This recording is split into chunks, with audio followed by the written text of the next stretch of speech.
Shelton dribbling around. Shelton on the three-point line. 2 seconds. One gets off the shot, and it's good. Oh, my. And I guess that tells you all you need to know about this first quarter. Brooks comes up with it, gets it to Myers down the court, and he's got a wide-open dunk, and he throws it down. Myers with a right-hand jam makes it 24-10. Warren gives it off to Holzhauer, fires it out front, Cowley with a three. Good, and a foul to go with it. How about that?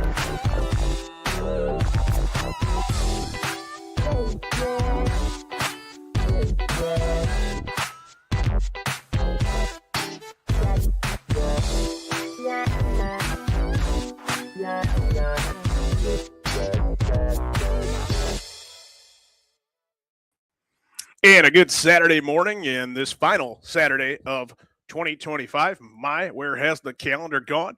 Jared Kozar along with Rob Polinsky here at the Chronicle Telegram studios of WEOL.com. Good morning, Rob. Tell us who we have to thank for being on the air this morning. Yeah, we'll do. Thank Merry Christmas, Happy New Year to you, Jared, and the Nick Abraham Saturday Morning Sports Wrap-Up Show. As always, brought to you by our friends at Nick Abraham Elyria Ford and Nick Abraham Buick GMC. Lorain County Community College, real education for real jobs. Eco Tree Services, your complete tree care company, and by LMRE, Lorraine Medina Rural Electric Company, your touchstone energy partner.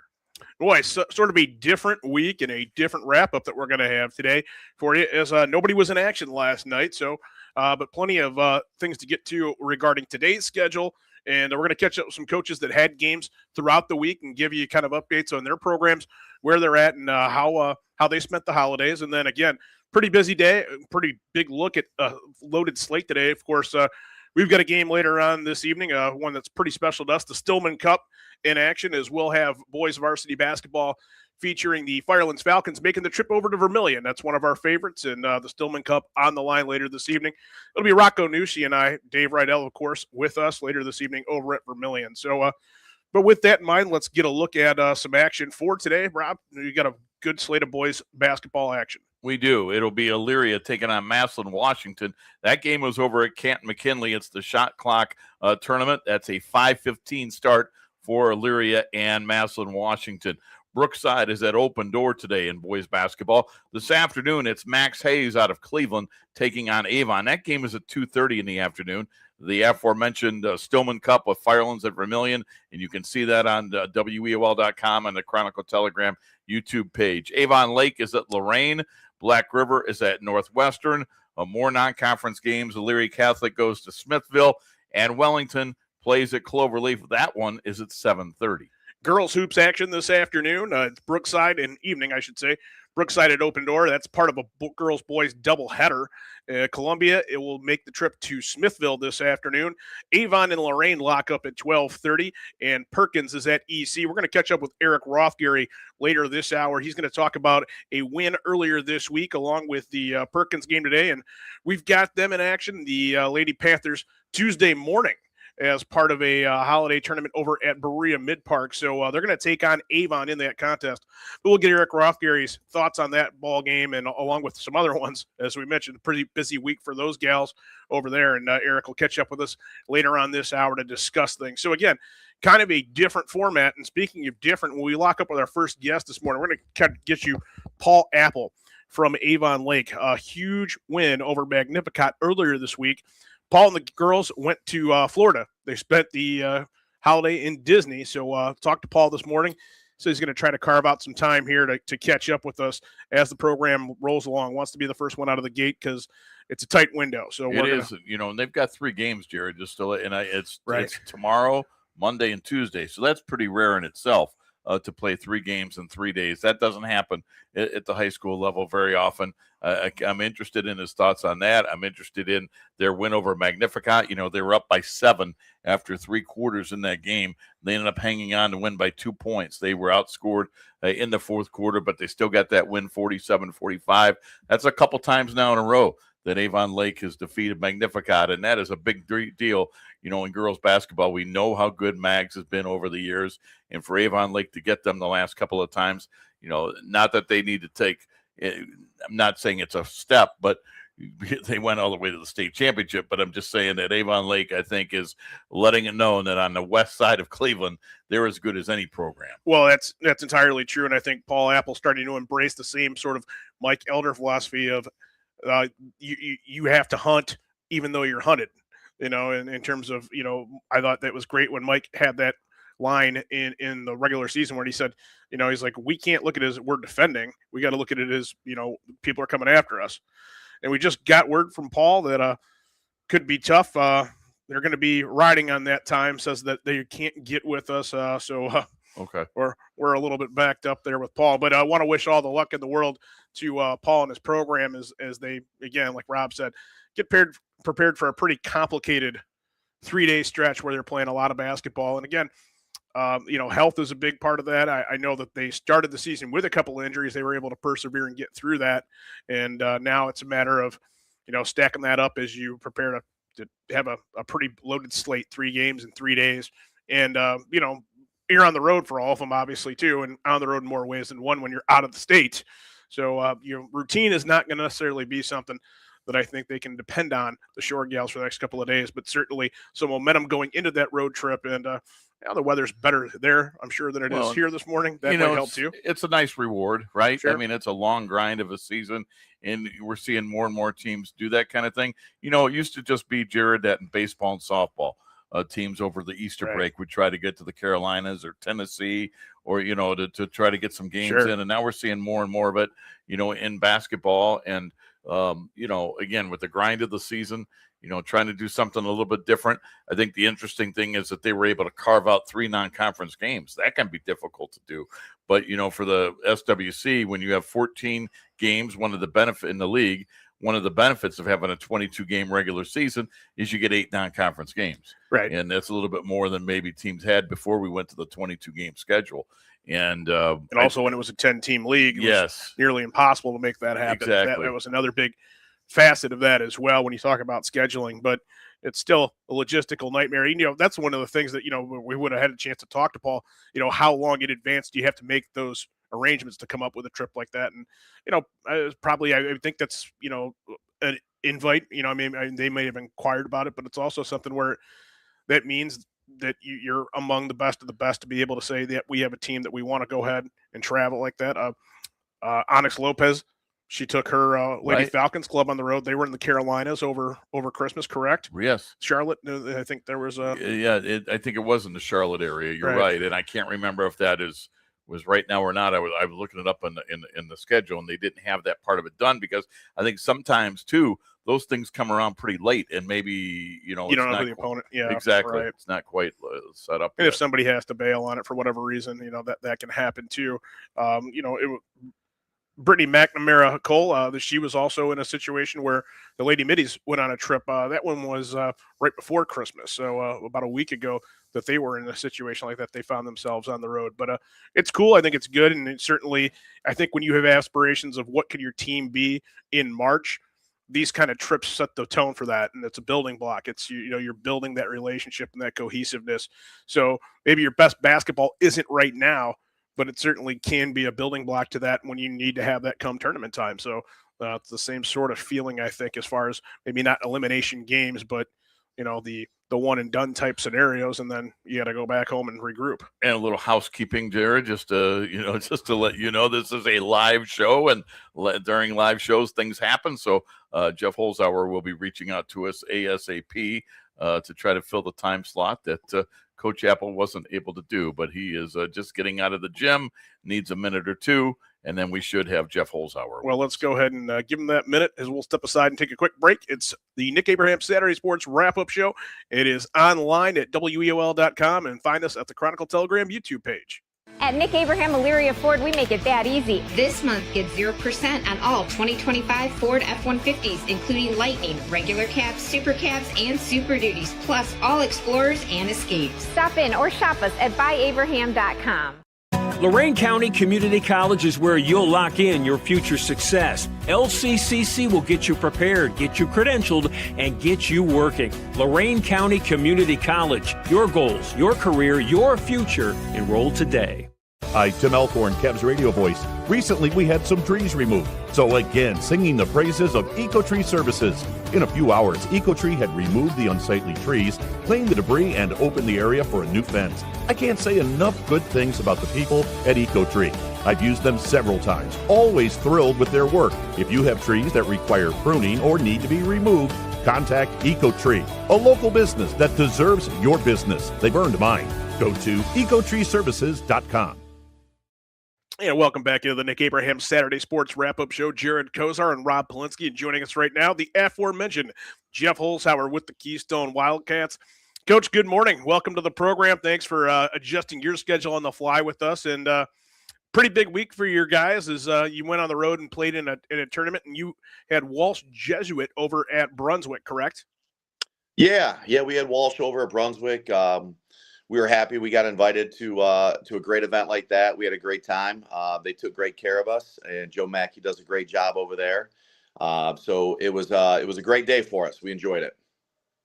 And you came away with a victory over Walsh in a game that you found yourself trailing a little bit early, but you and the boys were able to come around with a victory and put them away kind of handily at the end. And I think that probably opened some eyes to those maybe not in our county, and certainly with a different audience with that group from the Cuyahoga Heights area.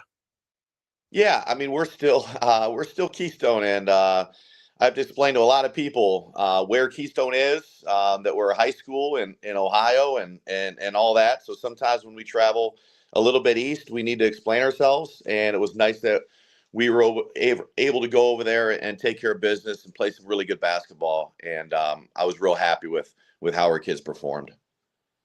Yeah, Jeff, you probably have to tell people you're not from Pennsylvania with the Keystone name. Big second quarter, 23-6, that you outscored Walsh Jesuit. What was the key? I know obviously people will look at 23 points, but to me, holding them to 6 is really impressive. Tell us about the second quarter. Yeah, I mean, first quarter we came out and we did what we do. We pressured. We ran our 1-2-2. We did what we do, and they got some easy buckets. It was a competitive game. We didn't get as many turnovers as we'd like to. I thought they handled it pretty well. So second quarter, we came out and we said, you know what, we were prepared with everything that they were going to do from an offensive standpoint. We just didn't really allow them to do what they wanted to do in the first quarter with our pressure. And we said, we're going to sit down. We're going to guard in the half court. We're not going to pressure. And we sat down. We guarded. And they really struggled against our defense. So that was something that gets me excited, because we got to be able to guard in the half court, and our guys really did a nice job guarding in the half court, and we did a better job turning our defense into offense by just sitting down and guarding in the half court. Jeff, how important is that you can win different ways? You know, the other night we saw you against Firelands, your press worked great. You know, Firelands really struggled against your pressure, but as you just mentioned, Walsh Jesuit didn't struggle in that first quarter, and yet you're able to go take the press off, go play a different way, a different style, and still win. How important is that for your kids? It's extremely important. We work under pressure all the time because it's something that you always need. You need to have something to go to. So a lot of people just think that that's what we do, but it's not really what we do. We guard in a half court is what we do. I always say to, what do you have to do to beat the best teams in your schedule? And it's not pressure. It's guard in a half court. It's get huge stops. And that's what we were able to do against Walsh. I mean, we turned them over 3 times in the first quarter with our pressure, and then we turned them over 10 times in the second quarter by just playing man-to-man defense without trapping. So just forcing them into some tough situations through our man defense. So that's what gets me excited, because that's how I know that we're going to have to play defense to beat the best teams on our schedule. Jeff, and we talk about those defensive situations that your guys are able to kind of, like you said, pivot to and come up with different looks that they can throw when they have to. That's difficult with a rotation that's as short as yours sometimes. Was there any sort of change in strategy or thought process when you're in a tournament format like that and people aren't necessarily familiar with you? Yeah, I mean, we don't go real deep. We had to go a little bit deeper in this game with foul trouble. But early on, it's also everything's about getting our guys prepared and in shape. And we use games to have our guys figure out how to grind through some tough situations where you're tired and you got to dig deep and you got to play hard. And so sometimes we don't necessarily have the horses to pressure as much as I want for 4 quarters. So we have to, sneak it in every once in a while. But our guys are getting better. They're getting better conditioned and being able to do more of what we want them to do. We talked about that when we saw you in action over at Firelands. One of the things that I said, I was like, the only thing that might be able to stop you guys is foul trouble. You came into a little bit of that in that third quarter. You had a young man pick up 3 quick fouls. And as a sophomore, I think you had a really good conversation with him about how do we want to be not as deliberate about how we play defense the rest of this quarter and not pick up that fourth. And if you could just tell us kind of about some of those unique conversations you might have to have. Well, we were in a bind against Walsh. So Liam and Colt both had 3 fouls early, and then they both got 4 fouls in the third quarter. And, I had that conversation with Colt against Firelands, and, he's still learning and growing as a player, and I've coached him his whole life. And Colt gets a little handsy sometimes. So I needed to keep one of them out there against Walsh. So I kept Liam out there. And I even told him, I said, hey, everything around the bucket's a jump stop. Like, let's go. Be careful. I got you, coach. I got you. Well, he didn't jump stop, and he drew an offensive foul, and Liam fouled out at the end of the third quarter. With 2 minutes to go in the third quarter, Liam was out of the game against Walsh. So I don't know if you guys knew that. So we lost Liam. We lost Liam in the third quarter, and Colt was on the bench with 4 fouls. So then we bring Colt back out in the fourth quarter, and he fouled out with, 3:58, 3:38. So almost 4 minutes to go in the game, we lost Colt. And then we lost Bobby Gurich with about 1:10 left as well. So we played the whole fourth quarter without Liam, and we played the last 4 minutes without Colt. So it looked like it was a convincing win, but everybody that was there was kind of holding on tight and making sure that we were able to get through things. And they tried putting runs on us, and they just weren't able to. So, Bobby Gurich really stepped up, handled the ball well. Brendan Hagerman really stepped up, handled the ball well. Ty had a couple big plays to extend the lead, and then Emery had 2 big dunks down the stretch to extend the lead. So it was just like we've talked about all year, that we have a couple really, really good players, but we're only going to be as good as those other guys, the more comfortable that they are, and whether or not they're able to step up and make plays. So the game couldn't have gone any better from a standpoint of growth as a team and as a program, because you can say all you want about, other guys got to step up. But when Liam and Colt are out there, it's a lot easier for those other guys. But when they're not out there, it's a grind. And those guys played with so much energy and so much emotion. It was awesome. So anybody that was there and saw those other guys on our team win the game down the stretch for us, I think they came away really impressed. Jeff, when you play in a situation like that where you're at Brunswick on a neutral court, I'm sure you just have basketball fans that are coming, not necessarily those for Keystone or Walsh Jesuit, obviously you have your fan base, but, to see that those neutral fans get a chance to maybe see you play and they don't know who you are and haven't seen you. I'm sure for you and the kids, that's an exciting thing to do as well, right? To just kind of grow your brand and show the basketball fans in Northeast Ohio. Just tell them a little bit about who the Wildcats are.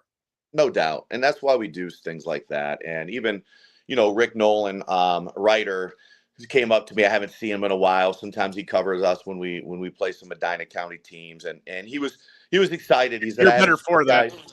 What's that? I said, "You're better for that." Yeah, we know Uncle Rick. He was excited to watch us. He said, "You know what? I heard you got a good group. I'm excited to watch you." So a lot of guys like that were in attendance that just, heard we have a nice group and want to watch our kids perform. So that's really cool. And our kids, honestly, we took full advantage of it. And our kids really played a good basketball game. So they put on a great show. Jeff, one thing I wanted to follow up on the foul trouble, and I'm glad you brought that up because I was not aware of that. I don't think Jared was either. you know, people always look and say, okay, they fouled out. But another thing, I think, especially at the high school level, how hard is it for those kids to still compete when they're in foul trouble? You know, when they have 4 fouls, like how aggressive can they be? Even though they're out there, I'm sure they're a little bit tentative. They're probably not playing their best basketball. So, like you said, they fouled out when they did. But does that also affect their game a little bit even before they foul out? Oh, no doubt. I mean, we got to kind of get out of our pressure a little bit and not pressure as much, and even move those guys around and not have them guard the guys that they were supposed to guard originally. So it is, yeah, it's a, you know, it's a chess game trying to figure out, like, you know, what do we do now? What do we do now? Because these kids, I mean, they're great kids, but they're still, you know, we're talking, you know, sophomores and juniors and seniors in high school, and they don't always make the best decisions. And Liam's one of the highest IQ basketball players I've ever coached. And I told him, I said, hey, jump stop, you know, and I'm the idiot that called a 1-4 low for him down the stretch in the third quarter. And he drove right down the lane and went right through the kid, and they called him for an offensive foul. And I thought, you know what? I probably shouldn't have put him in that situation. But, you know, Liam's he's got to jump stop, or he's got to kick out. And he didn't do it that time. And he's a great kid. And, you know, he made a mistake, and, you know, it put his butt on the bench for a long time, but his buddies were able to pull the game out. And Liam and Colt were the 2 biggest cheerleaders on the bench. And it turned out to be a positive where, you know, sometimes you just got to go through it. And Colt and Liam put themselves in some tough situations, and then they had to deal with it. And neither one of them wants to be on the bench. So for that to happen, and then for us to also come out with a win and the other guys step up, you know, it was a win-win for us, and hopefully it'll make us better down the stretch. And Jeff, you know, you talked about the other guys, and certainly that you were able to rally around them.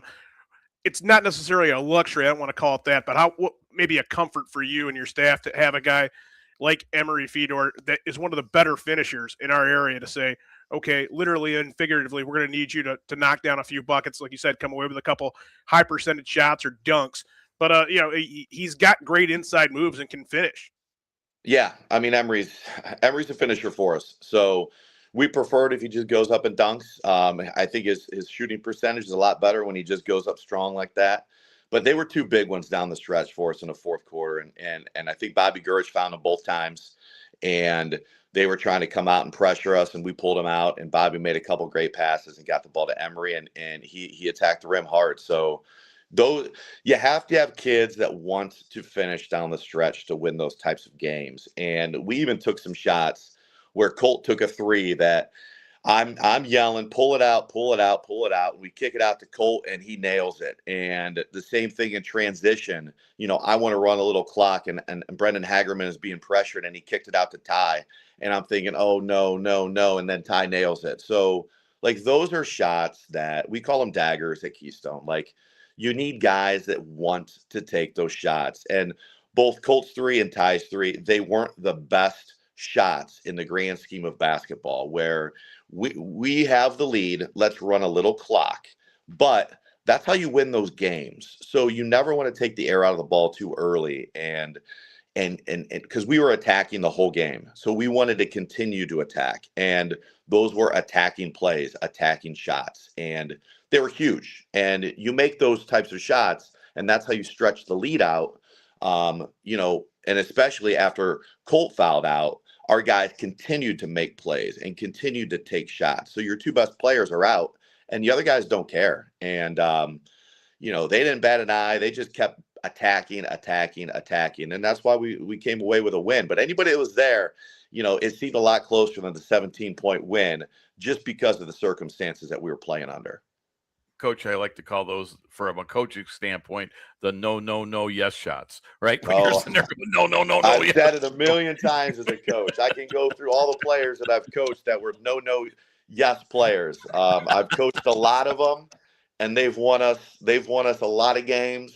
You know, I think, and right now, you know, Colt is one of those guys. Ty's one of those guys. Grant Hartley was one of those guys. Brody Cool was one of those guys. That's that great. they just, you know, had a heart of gold and just and said, "Hey, I don't care. I'm putting the team on my back, and I'm going to make these shots." And when you have that mentality, you can win a lot of games with those types of players. So now you get a week in between games, and Tuesday taking on Amherst, and with the holidays, obviously at Christmas the other day, and you get a little bit of time off, and then you get back at it on Tuesday, taking on the Comets, and who is obviously a real quality team in Lorain County. Your thoughts ahead to Tuesday. Yeah, it's also the Shaw Classic for Larry Shaw, so all the Shaws will be there. It's pretty awesome that Rick Shaw is Ty's grandpa. Obviously, Ty's mom will be there, and his grandpa, his grandma, his uncles will be there, and DJ Shaw is the principal here. He's also Ty's uncle. So it's really cool that that my son's growing up in this, and sometimes they call him a Shaw, but he's a Holzhauer. But it's pretty cool that he's a part of this, and he gets to play in front of his family, and it's really awesome. So we're looking forward to just the day in general, to honor somebody like Larry Shaw, as we do every year, and just play a great basketball game. So we're so excited to play Amherst. Such a quality opponent. I love their roster from top to bottom. They're really talented. They're really aggressive. A lot of guys that can put the ball in the basket. And Pat's a great guy. So we go way back with the whole Amherst program. We've had unbelievable battles over the years. So we're looking forward to it. And I would think, just from the standpoint of, on the court, taking on a team like Amherst, that can only do you good things moving forward when you get back into your league. Yeah, no doubt. I mean, we play a team like Walsh, where, my daughter later told me, well, in warm-up, she said, "Dad, Mom and I didn't think you guys were going to win." And I'm like, "Oh, thanks, Tatum. Thank you." But, we don't always pass the eye test. And you watch Walsh warm up, and I said, "Well, why didn't you think we were going to win?" She said, "Well, they're huge." I said, "Yeah, they go 6'7", 6'6", 6'5", and some big, strong kids. And Amherst doesn't have that size. They have one big kid, but then the rest of the guys, they look like our guys. So, but they're hard to guard. So we're even talking about net matchups, and it's just it's a unique group that they have over there. They can really put you in some matchup issues. I really like Pat's group. I think they have a great shot this year of really making some noise in the SWC, and don't be surprised if they're towards the top at the end of the year, and fighting for a conference championship, because they have good kids, they have good players, and they have kids that just aren't afraid to play the game of basketball the right way. So we're really looking forward to that game. You'll have to let Tatum know that, I was on the all layup line team. I mean, anybody can look good doing layups, but when it came to, when the whistle blew, that was a different game. But yeah, we could all look good in the layup line, Coach.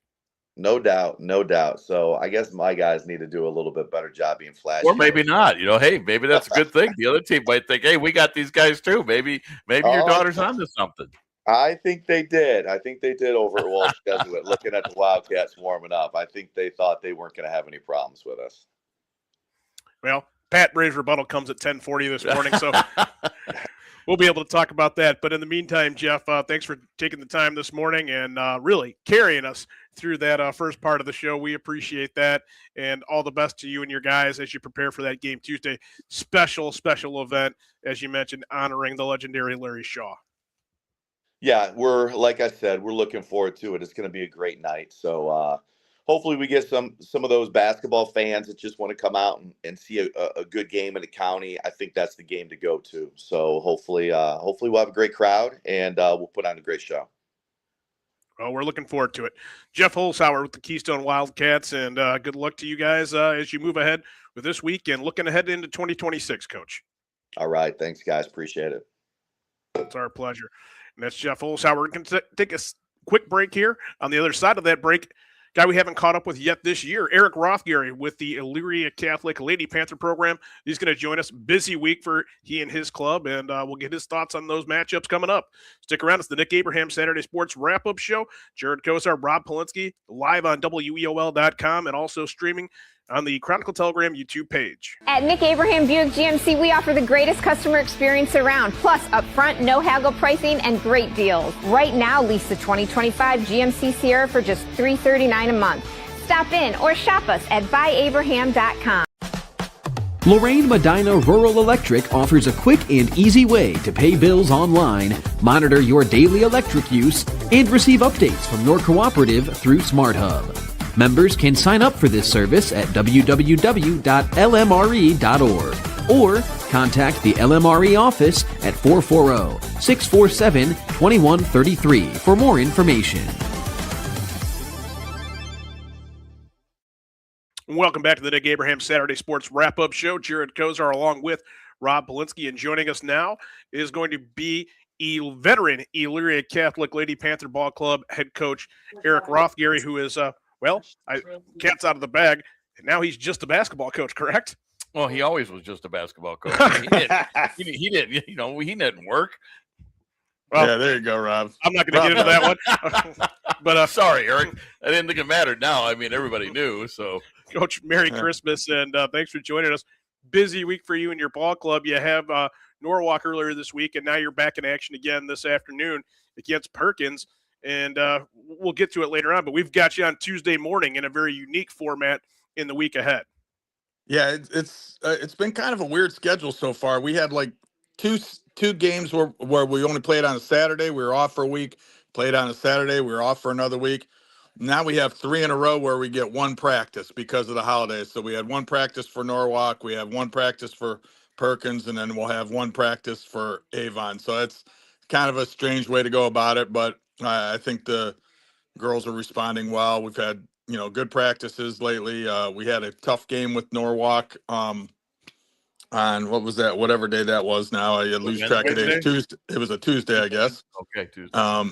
They were probably, they're definitely, I felt they were bigger than we were. They started 6'1", 6 foot, and we're pretty big at 6 foot and 2 5'11s. So we had some trouble once they stepped into a zone in the second half. We still got plenty of good shots. We just didn't get them to drop, and in the end, we were able to pull it off by 2 at the end.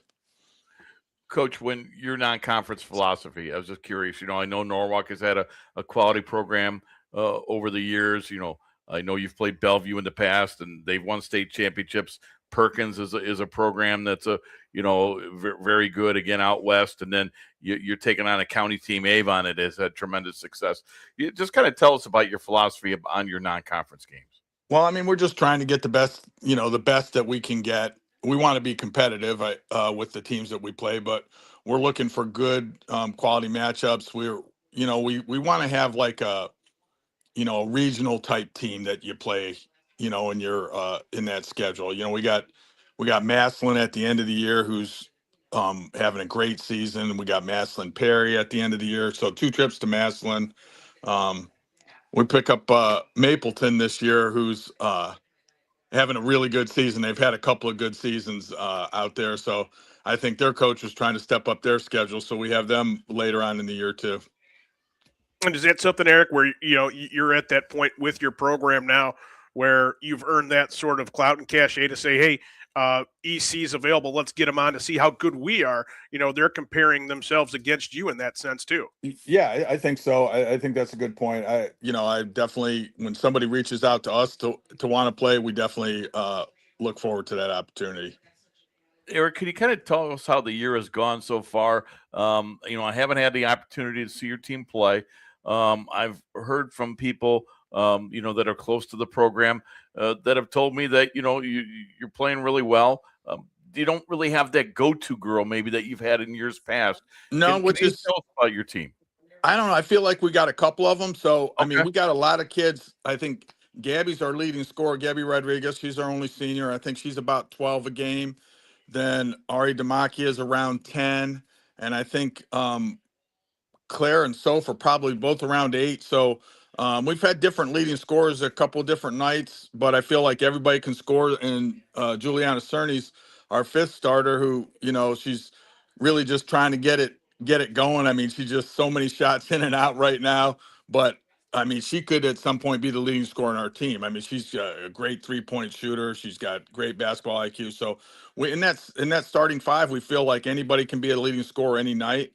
When we played Norwalk the other day, Alina Bray comes off the bench and hits 3 threes in the first half. So if you can get somebody to step off the bench and knock down 3 threes in a half, you feel pretty good about that. So we're trying to develop. We feel like we've got a really solid starting five, and we're still trying to develop our bench and figure out some rotations. So, but we've got plenty of kids that are trying to step up to that opportunity. And Eric, when you talk about that depth and the size that you referenced earlier in your matchup with Norwalk, you've got 5'10", 6 foot, somewhere around there, but they're able to go out there and do things on the perimeter that, it's not just pack in the paint and get the rebounds. Certainly you need that aspect of it, but they can cause matchup problems by their ability to go out there and knock down jumpers. Yeah, for sure. Every kid in the first five certainly can knock down a three. Juliana's, like I said, she's probably 5'11", but she's probably got some of the deepest range of anybody that I've ever had on our team. Ari Demakia finally knocked down a three the other day, or finally took one. She knocks them down in practice. She's just starting to develop that shot, and even Claire Petrus can knock them down at the top of the key too. So, and then of course all the other shooters we're fine with. So we feel like anybody can knock them down. It can create some odd matchups. With Juliana is probably going to be the one that gets a guard on her, so we think we can still get her down in the post if we have to on a mismatch. And Ari with her speed and athleticism creates a lot of tough matchups for opponents. Eric Rockary joining us here on the Nick Abraham Saturday Sports Wrap-Up Show. Not completely familiar with your opponent this afternoon, Coach, so if you can give Rob and I, along with everybody else tuning in here, a little scouting report on Perkins. Well, we played them for sure. We played them last year, maybe the year before. We played them a couple times here in the last couple years. We won a close game at their place last year. The last time we were out at their place, we lost a close game. They were kind of a senior-heavy team last year, so they're a little bit young. I would call them guard heavy. So we're going to try to take advantage of our size if we can. They got 5 kids that can put the ball on the floor and attack the hoop. So we're going to have to be able to defend all day.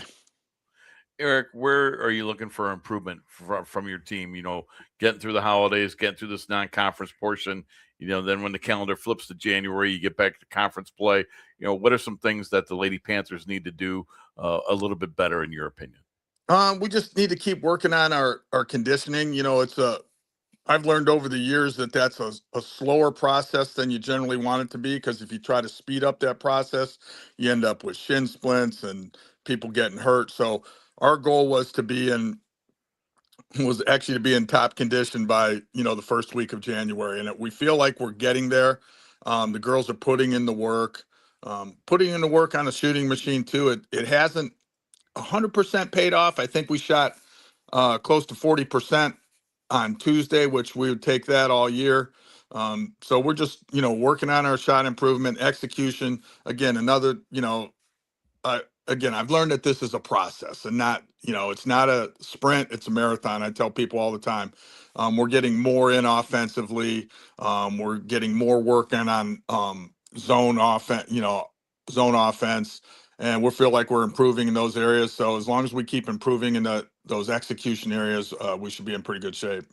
Every group is different, Eric. How has this team for you responded as far as, like you say, putting in the things, trying to get them to figure out when you need them to be better at this, better at that, how to add in a zone offense or to get better condition, or whatever the case may be, what were you just talking about? How has this group been to work with?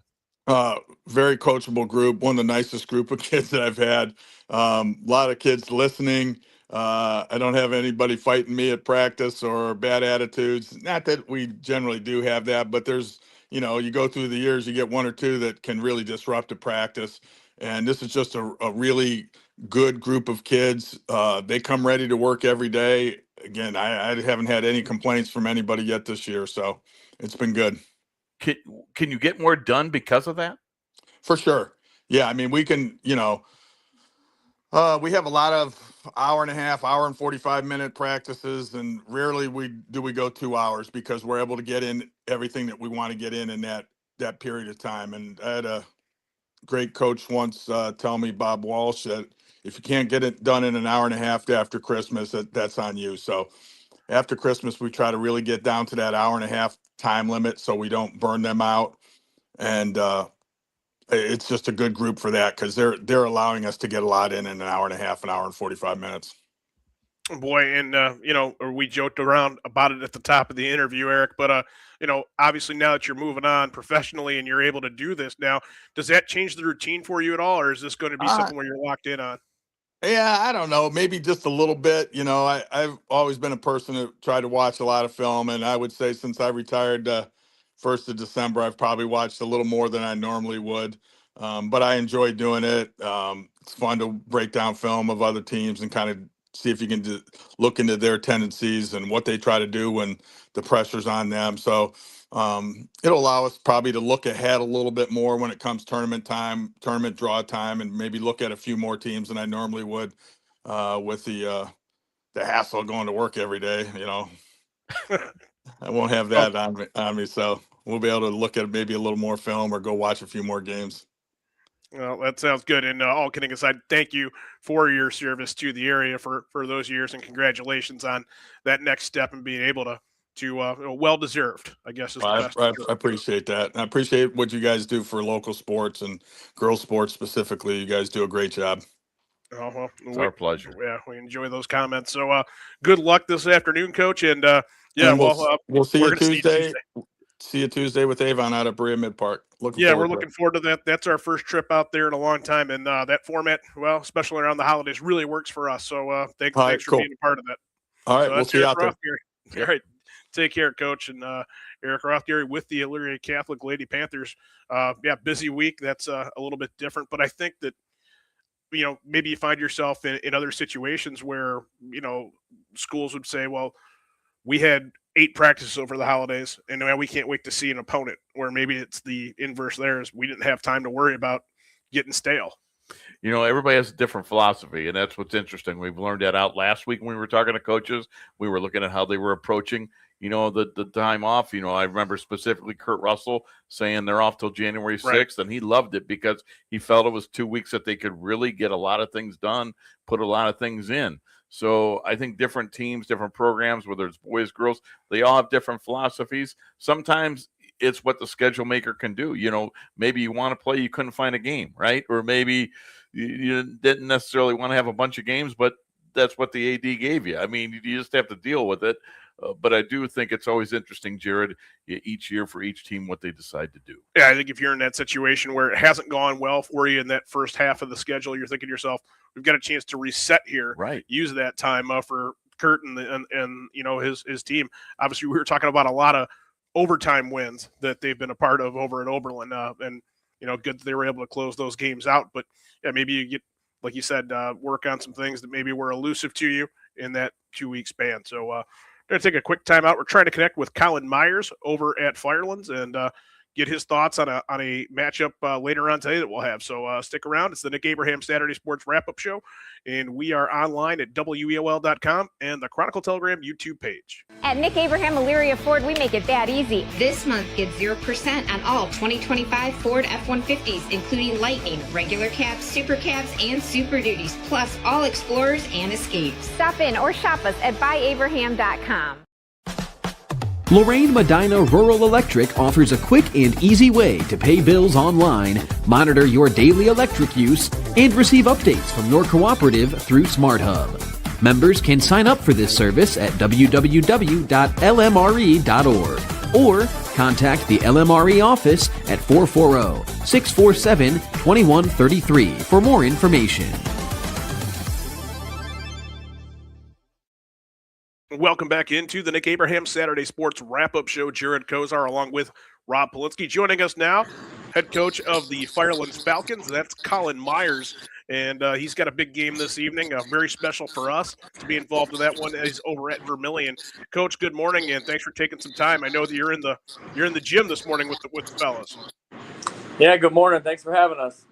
Oh, it's our pleasure, and we've got you here. We'll have you later on tonight over at Vermilion in the Stillman Cup. That one's always a good matchup. Anytime those two schools get together, we want to be able to cover that one. But you and Kurt really do a nice job in this game, and it's special for us on the calendar every year.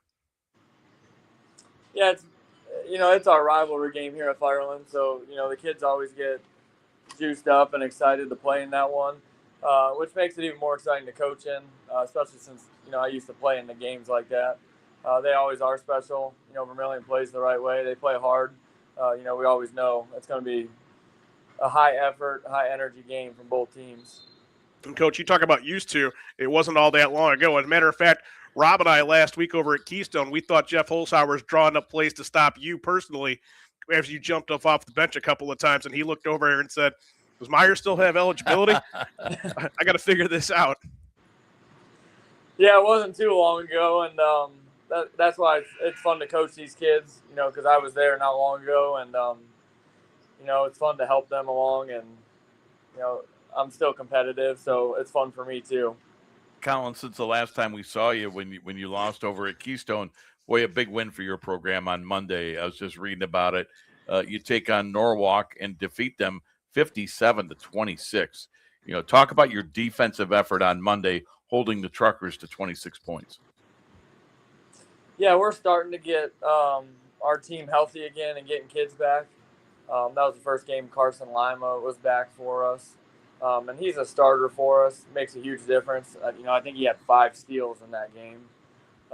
Led us in that category and then added 11 points. So it's been rough with kids in and out of the lineup so far this year. They're getting used to playing together. And defensively, that's a lot of effort. And our team, they give a lot of effort. It was the scoring that we struggled with early this year, mixing lineups up and, trying to build some continuity with kids hurt and everything. So hopefully offensively we can start to get rolling now with kids back playing together, getting closer to full strength.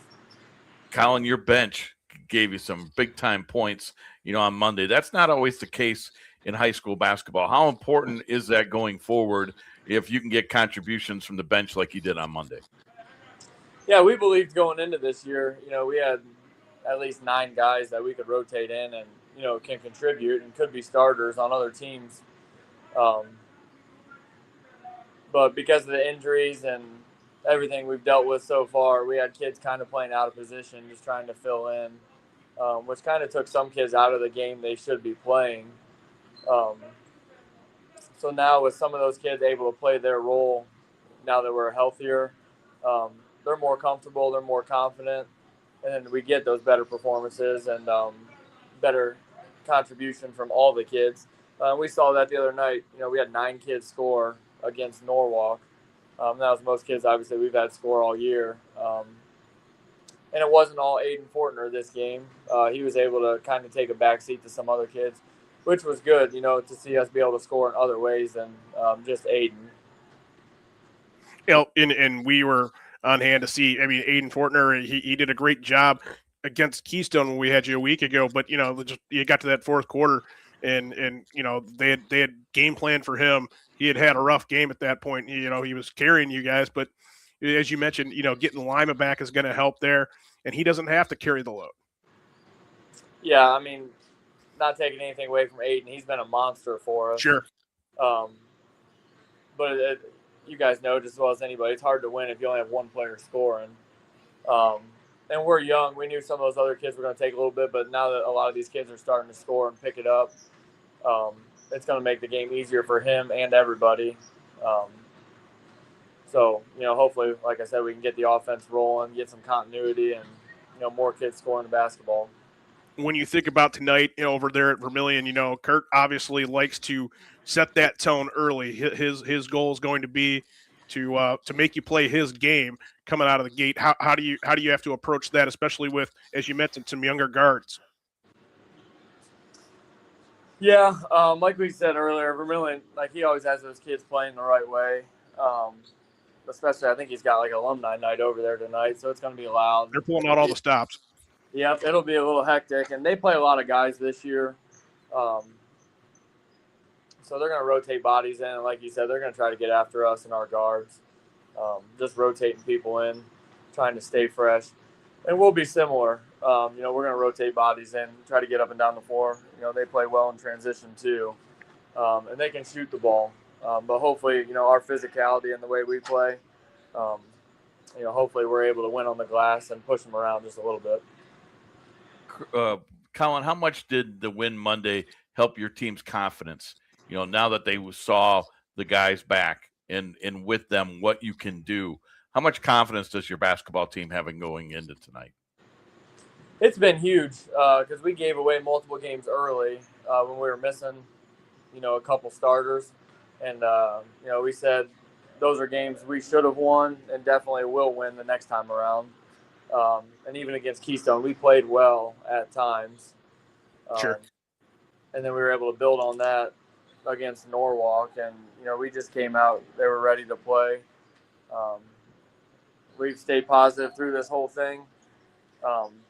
Going into 2 non-conference games in a row now, we were able to pick up that first win. And this would be a huge win for us. So we could build some more momentum by the time we get back to conference play here.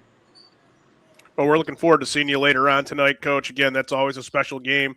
You mentioned it's going to be alumni night over there at Vermilion. Just anytime you guys get together in any sport, we want to be a part of it. But it's good that you're going into Vermilion better equipped maybe than you would have been a week ago at this time. So we're happy about that. Yep, thank you. We're excited too. Can't wait to see you later this evening, Coach. That's Colin Myers with the Firelands Falcons, and they're going to be out there tonight on WEOL.com and the YouTube page. You want to check that one out over at Vermilion. It is the Stillman Cup, once again on display, and Firelands looking to get their shot at it. They lost it during football, so Colin and company carrying the torch right now. So good luck to you this evening. Thank you. I appreciate it. You got it, Coach. And we're going to transition very quickly right now. We're going to hit with Josh Scharf over at Columbia, keeping it in the Lorain County League. In terms of what's going on there. Oh, I had Coach. Lost him. Yeah. Hopefully he gets back in here. And there we go. Now we've got the coach of the Columbia Raiders, Josh Scharf, and his team coming off of a win against Midview earlier this week. And I don't know. I know you were kind of in the waiting room there, Coach, but, it's been pretty much Lorain County League Central this first hour with Jeff Holzhauer and then Colin Myers and now you. I know you guys aren't playing each other right now, and we're here to talk about that, but just if you could, just a little bit on what you think about that first half of league play before we get into your win over Midview earlier this week. Yeah, I think the conference is playing really well. We had a tough game against Brookside, tough one against Overland, double overtime loss. Keystone knocked us off in that fourth quarter. So, it's a really good league this year, and it's pretty well balanced, So I talk to Larry about this all the time. You got to show up every day to play, or you're not going to win. So, it's a fun league to play in. Certainly we like to look at that and come up with matchups ahead in 2026 and how that league shakes out. Hopefully you and the Raiders will have a say in that one way or another as we move on down the line. But you take on a bigger school earlier this week and get the W over Midview. Maybe they're having some struggles this year, but the point is you still have to play who's on your schedule. And I always look at it, that's a big win for a school the size of Columbia. Yeah, our guys were excited about that one. When you look at the schedule, going into it, North Olmsted, big school, Midview, big school, Sure. Those are the games we get up for, and more so than some of the other ones. But, it's a good win for our guys, coming off that loss to Oberlin. We needed to bounce back, and we played more of our style that game. Tuesday night at Midview, we got out in transition.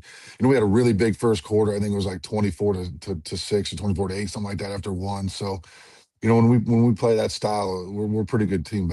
We're pretty good at running and gunning. So, Logan Mangy handled the ball for us extremely well that game.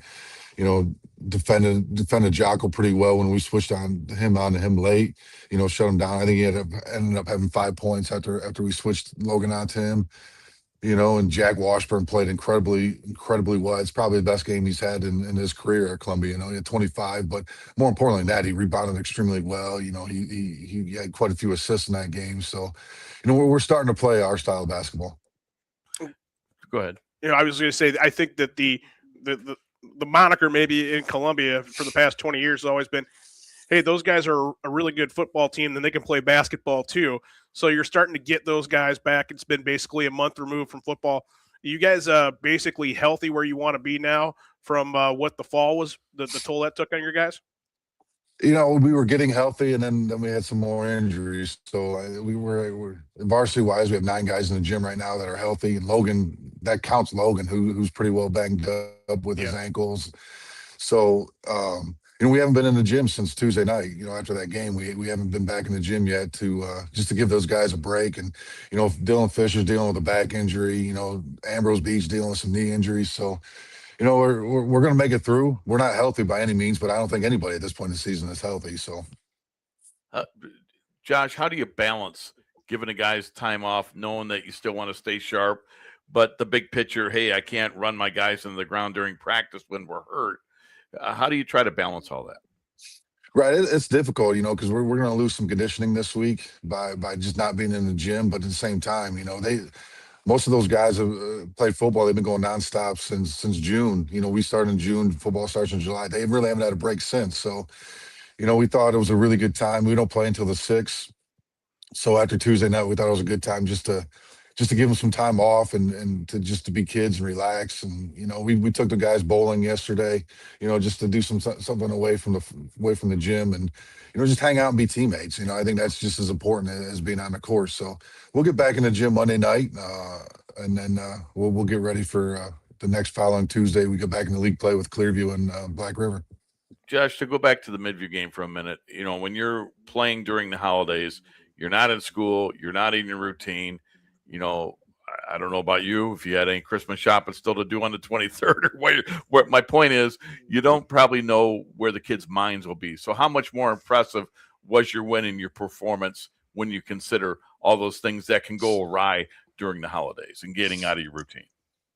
Absolutely. I mean, I'm a really structured guy. I like to stay in routine. I don't like playing games when kids don't have school. You know, I like just keeping everybody in rhythm. So it's a crapshoot. You know, we never know what we're going to get out of the guys. So when they're not on that routine, so we did a shoot around at noon, get the guys in the gym, getting them up and moving, so they're not sleeping all day. But to come out and have that start, because we haven't really started well most of the year. Last couple of years, first quarters haven't been great for us, and you know, to jump out like we did in the first quarter Tuesday night was refreshing. You know, I think the guys saw that that's how we need to play more consistently. So it was a really good first quarter and a really good team win Tuesday night against a big school, but against Jim does a really good job coaching them up, and it was a tough matchup for us. You know, their post player is a really hard guard. We don't really have the post presence that we've had in recent years, so you know, we gave up some outside shots to try to double and even sometimes triple their post player. And I mean,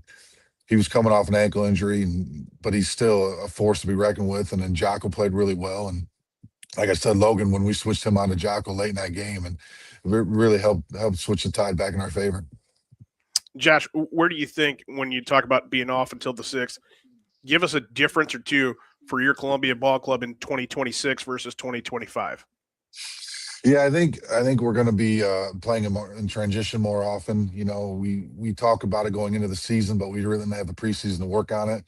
You know, so we're going to get up and guard end line to end line. You know, that's how we wanted to play. That's how I think our guys want to play. But we needed a preseason, and this week for us now is kind of a reset for us. You know, we'll get back to how we want to play, how the guys want to play, and you know, just kind of drill it all week. You know, we got to get back to some of our defensive principles because we've lacked in some of that area. But you know, I think 2026 you're going to see us get up and down a lot more than we have in 2025. Josh, how important is it to play a style that your kids want to play? Maybe as opposed to a coach's philosophy might be, hey, this is what I want. But then you also have to, I would assume if the kids are playing a style they like, they're probably going to play harder and maybe be better because of that. Oh, absolutely. And I think every coach it's their job to formulate a game plan or a style based on the roster you have. You know, we've got some really good basketball players, but we've got a lot of great athletes on our roster this year. So to suit that roster best, you know, we need to get up and down. We got to play fast and, you know, not really getting a half court game. It's got to be a full court transition game. And, you know, to your point, the kids really enjoy it this year. I think the energy's back in our gym this year as opposed to last year was kind of it wasn't the level that we needed it to be or we wanted it to be. And, you know, the kids are really celebrating each other's successes this year. And, it's a fun group to be around. And, I think the crowd is starting to see how we're playing and how the kids like each other and play for each other. So the energy is great in our gym this year. Yeah, it's one of the best home court advantages in all of Lorain County when it's rolling. So hopefully that's the case, and we look forward to seeing it in 2026 when we get out to your facility. Before we let you go, it's a great gym. Yeah, it's very unique. Certainly it has that going for it. Before we let you go, Rob and I were talking, wanted to get your thoughts. Very breaking news. A new head man at your school up north. What are your feelings on that? I know it's been a rough couple of weeks there. Yeah, the timing of the everything that happened up there was not great to find a new coach, but I think Whittingham is a tremendous coach. I was talking to some of my buddies that we tailgate with up there that it's the discipline will be back, the integrity will be back in the program. So those are the things I'm looking forward to most. The coordinator hires will be key, keeping that roster intact, but it's a young group up there, and I think Kyle Whittingham is going to do a tremendous job. And obviously it's not going to be a long run for him. He's got a 5-year contract, and he's 66, but the discipline and the integrity in the program that has lacked the last couple of years will be back, and that's what I'm excited about. And I think it's going to be a tough Michigan football team to play. They're being smash mouth, and I'm excited for the hire. Absolutely. Josh, 21 years at Utah, and that's not exactly a place where, you think of football, but what he did at the University of Utah, it kind of speaks for itself. And I would think as late in the year as it was, and for who was available, probably about as good as they could have done. Absolutely. I agree. And I was at the game when he beat, Rich Rod his first year home opener. I mean, he's 2-0 and 3-0 against Michigan, 2-0 in the Big House. So hopefully he can continue the undefeated streak in the Big House for us. I mean, you think about it, there's a guy that took over for Urban Meyer. Right. And that's the whole thing is that's a big run at Utah. I mean, they had a couple of years where they knocked off Southern Cal too. Right. So, I mean, that's a guy that can win big games. As an Ohio State fan, I'm not thrilled about that. He can win big games. So here's hoping he has success, just not right away. So absolutely. I would like it right away, but I get your point. I know what you mean, Coach. Thanks for taking some time this morning. Always good to catch up with you. Merry Christmas and a Happy New Year all rolled up into one. And we'll see you in 2026, Josh. Appreciate you guys. Happy New Year. Take care. Thanks again. And that is Josh Yarf with the Columbia Raiders. We're going to step aside, take a quick break, and then when we come back, loaded hour number 2 ahead on the Nick Abraham Saturday Sports Wrap-Up Show. We are streaming online at WEOL.com and also the Chronicle Telegram YouTube page. At Nick Abraham Buick GMC, we offer the greatest customer experience around, plus upfront, no haggle pricing and great deals. Right now, lease the 2025 GMC Sierra for just $339 a month. Stop in or shop us at buyabraham.com. Hi, Tim Elkhorn, Cavs radio voice. Recently, we had some trees removed. So again, singing the praises of EcoTree Services. In a few hours, EcoTree had removed the unsightly trees, cleaned the debris, and opened the area for a new fence. I can't say enough good things about the people at EcoTree. I've used them several times, always thrilled with their work. If you have trees that require pruning or need to be removed, contact EcoTree, a local business that deserves your business. They've earned mine. Go to ecotreeservices.com. Are you undecided about your future and overwhelmed by the options? Well, don't worry. You're not alone. Lorain County Community College has helped thousands of students just like you find their future career. From short-term training programs to transfer options all the way to bachelor degrees, our programs are designed to set you up for future success. Lorain County Community College. Your goals, your career, your future. Enroll today. Lorain Medina Rural Electric offers a quick and easy way to pay bills online, monitor your daily electric use, and receive updates from your cooperative through SmartHub. Members can sign up for this service at www.lmre.org or contact the LMRE office at 440-647-2133 for more information. Lorain County has a story every day. Make sure you don't miss it. From breaking news and high school sports to schools, business, and community events, the Chronicle has it all. Stay connected to your neighbors and your home team with coverage that matters most to you. Don't just hear about Lorain County, Know Lorain County. Subscribe today at chroniclet.com/subscribe and get the news that keeps you in the know. The Chronicle Telegram, Lorain County's largest newspaper. At Nick Abraham Elyria Ford, we make it that easy. This month, get 0% on all 2025 Ford F-150s, including Lightning, regular cabs, super cabs, and Super Duties, plus all Explorers and Escapes. Stop in or shop us at buyabraham.com.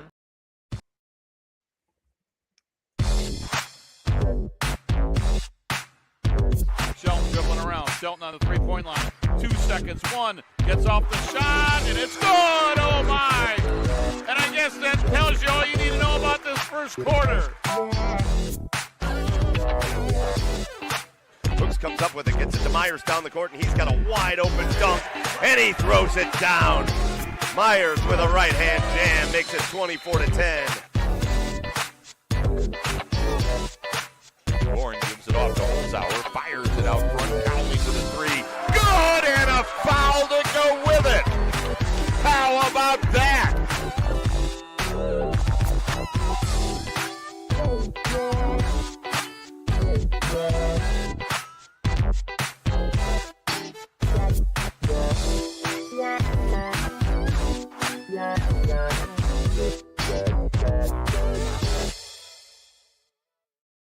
And welcome back into the second hour of the Nick Abraham Saturday Sports Wrap-Up Show.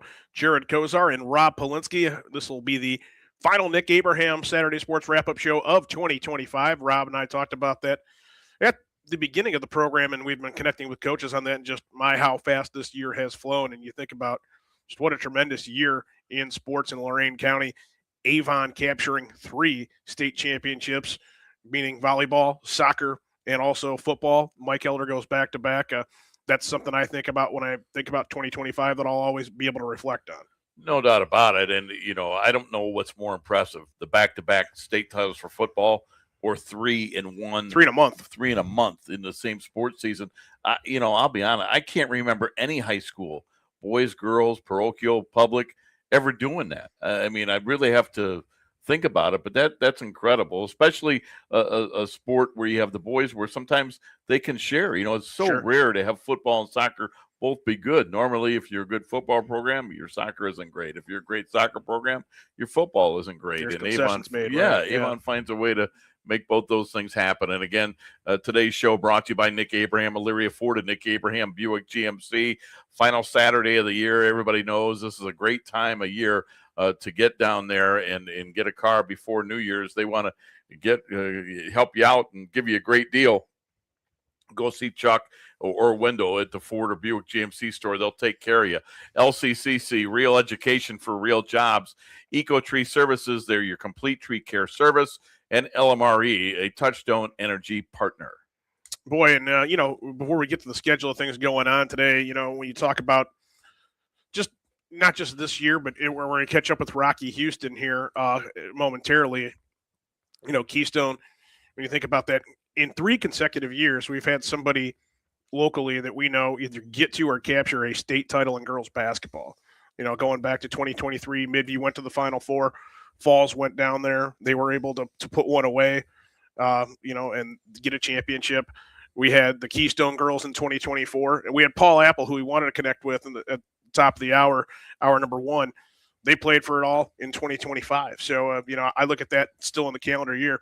That was a really important broadcast on then WEOL with Ron Janssen and I heading down there to watch, Avon Lake. They did not win the state championship, but the point is that, girls basketball, we've had something each of the last 3 years to talk about locally. Well, they had a great run and played a tremendous team in that state championship. That had something to do with it. But to your point, when it was 1994, when Amy Manco's Shore Gals won it, and then how many years until got another state champ, and then, also you had EC occasionally get there, but it is so rare then to have 3 in a row.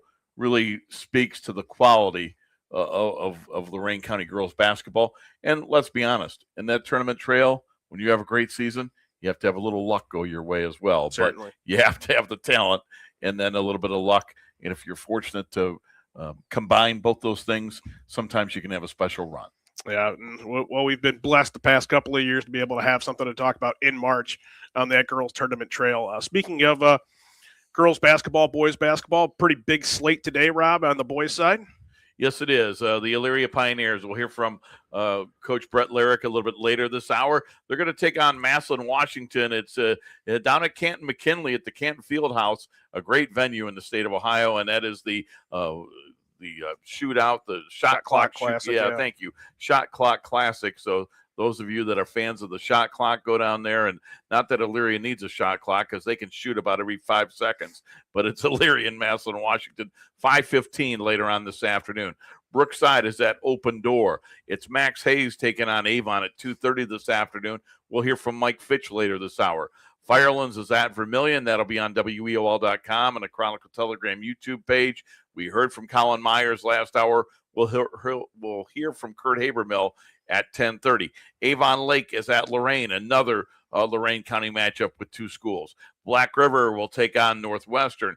EC goes to Wayne County to take on Smithville, and Wellington is at Cloverleaf, and that is at 7:30 tonight. On the girls' side, it is Brookside at Open Door. That one part of the girls-boys doubleheader. Columbia at Smithville later this afternoon. Avon at Lorain in a 12:30 matchup. And Perkins at EC coming up at 1 o'clock. We caught up with Eric Rothgary during on hour number one to get his thoughts on that matchup. And again, just a kind of unique situation for the Lady Panthers as they'll be back in action again Tuesday morning from Berea Mid-Park as they take on Avon. We'll have that one for you at WEOL.com and the Chronicle Telegram YouTube page. We mentioned just a couple of moments ago, Rocky Houston, victorious head coach of the Keystone Lady Wildcats. Rock, you guys had a buzzer beater earlier this week, and Rob and I wanted to get you on to talk about that and just kind of how your season's gone overall. We had you taking on Firelands a couple weeks back in a game that went pretty well for you and your club over there at Keystone. Yeah, it's been a pretty wild ride here. We only have one senior on our team, and a couple games in, she tears her ACL, and that's Mia Steffen.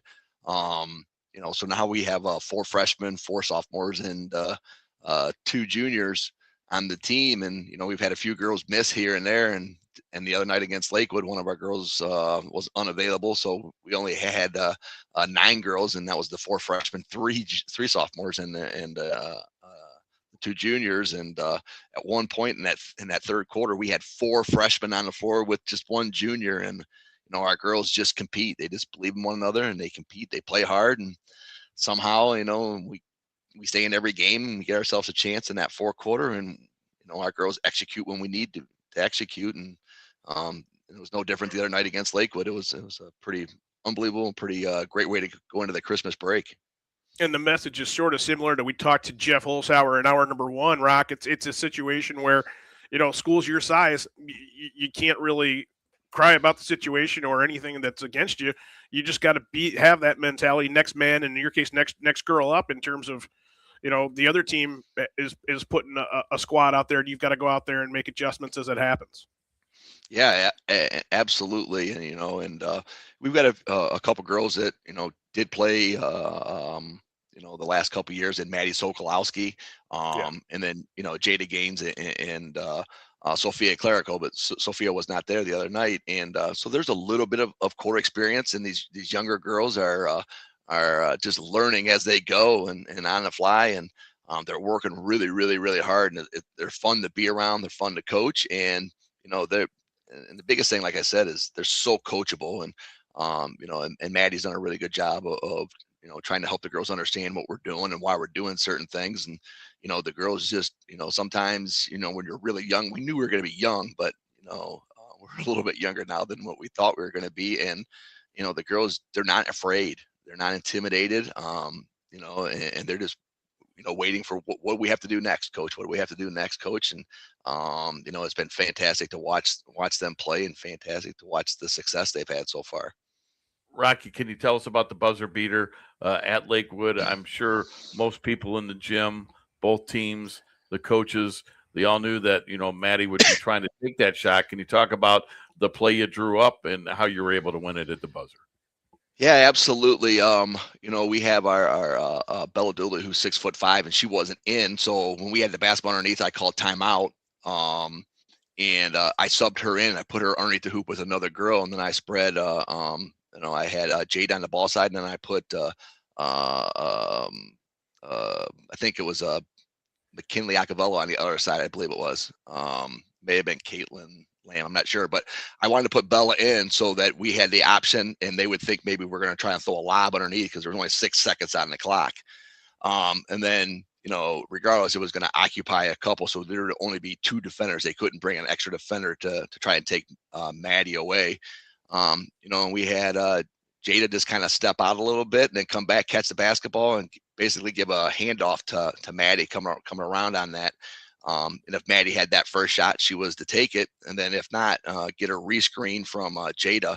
But Maddie had picked up her dribble, but we knew what we were going to do. So she got it right back to Jada. And then Jada gave it right back to her and then rescreened for her. And Maddie came right around her and right in the corner and pulled up. And, and when she let it go, you could tell everybody jumped up before it even got to the hoop that it was going in. And the place went pretty crazy. And it was pretty wild, pretty spectacular. And that's twice now this year that she's hit a bucket right down the stretch. This one happened to be at the buzzer. The other one was with a couple seconds on the clock to give us the lead. Coach, you talk about how young you are. I was thinking about this. Do you have to drive them all to? I mean, you probably have 3 cars in the parking lot for a practice. I mean, how are you guys doing this? Your kids can't even drive. Yeah, it's pretty remarkable. We only have 2 girls that can drive, so I'll pull in sometimes. I'm like, is anybody even here for practice yet? It's pretty crazy, and the parents have been great. Kind of like how it was the first year I coached. I only had similar situation where I only had a couple girls that could drive.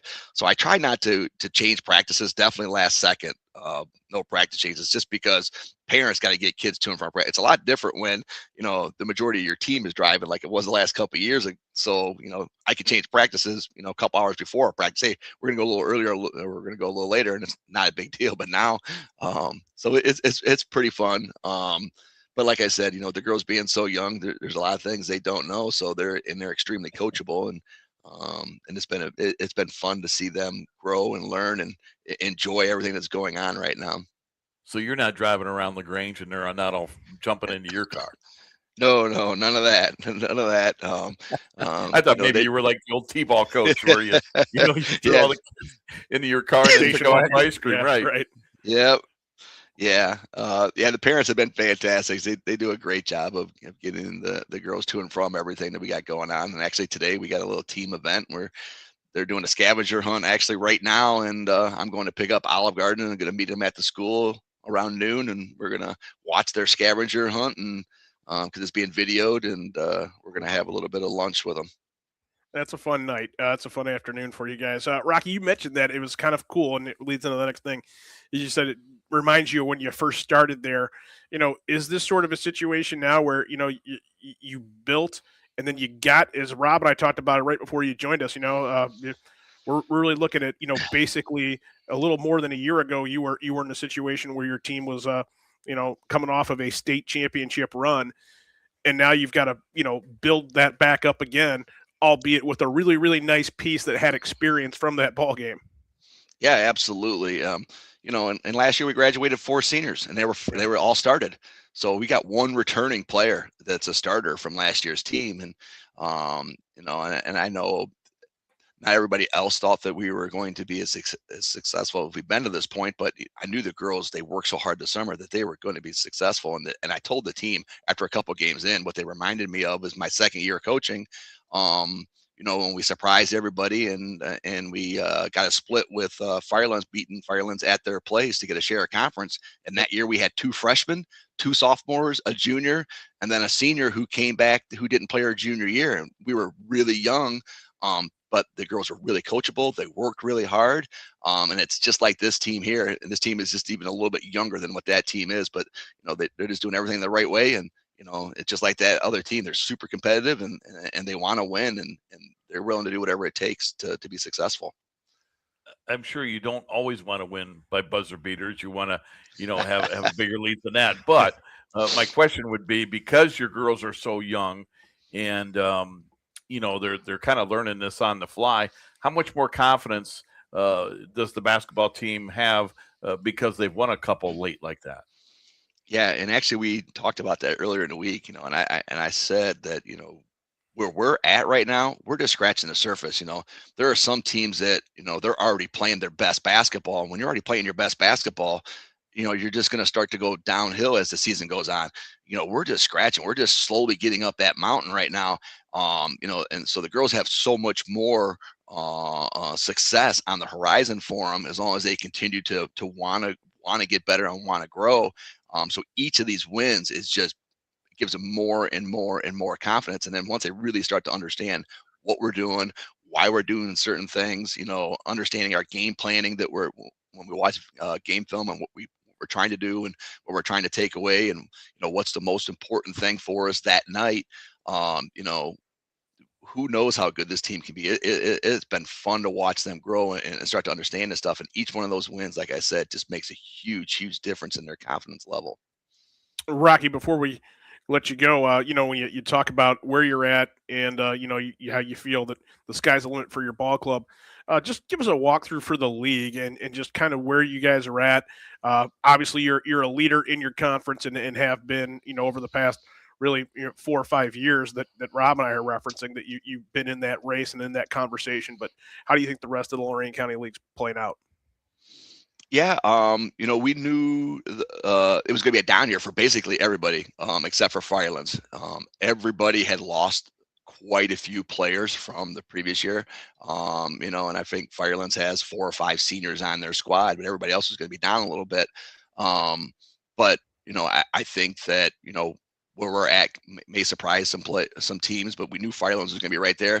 And Columbia has had a rough start, but I think they're starting to get healthy. They're one of their key players was out due to a stress fracture or something in her leg, and then they're starting to get healthy. They had a couple other starters that are out, so I think their second half of the season is going to be a lot better, a lot more competitive. And Brookside's going in the right direction.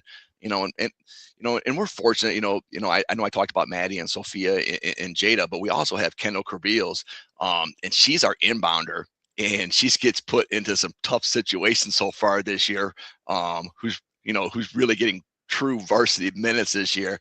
And she's the one who's got to, we draw everything up, but she's the one who's got to make the pass to the right person in the right spot. And, she's done that successfully for us. And obviously that's led to, a couple of those game winners that we've gotten.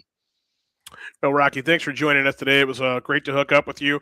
Merry Christmas. Happy New Year. Enjoy that Olive Garden and the scavenger hunt. And we'll look forward to catching up with you again in 2026. Appreciate it very much, Rob. Appreciate it, Jared. Love being on the air with you guys, and I appreciate all the coverage you guys do for Lorain County, especially us here at Keystone. And the same to you guys. Merry Christmas, and hope you guys have a Happy New Year as well. Thanks, Rock. That's our pleasure. And that's Rocky Houston with Keystone. We'll take a quick break.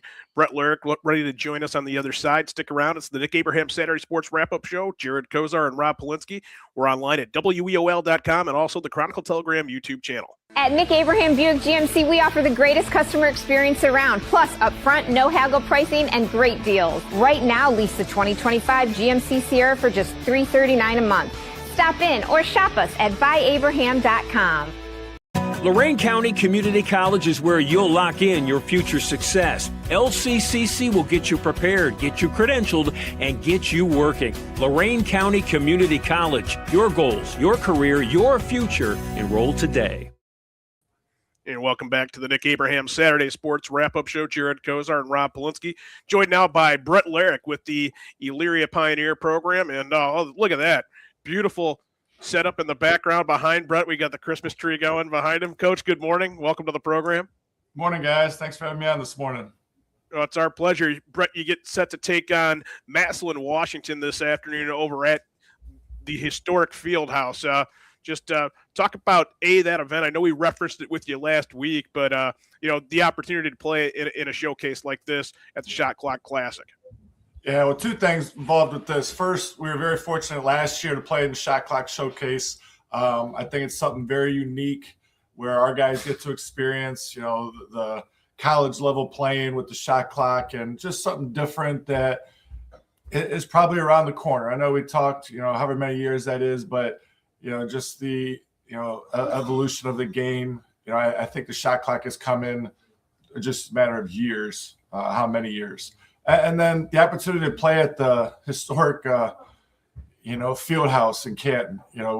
It's something where as a kid you go to tournament games there and you watch all the great high school games, and then the opportunity to get to go back and play in it is pretty special. We've scrimmaged there the last 2 years, and now this will be the second year playing at the field house as well. And it's just a great experience. I think our guys enjoyed it last year, and we're looking forward to tonight as well.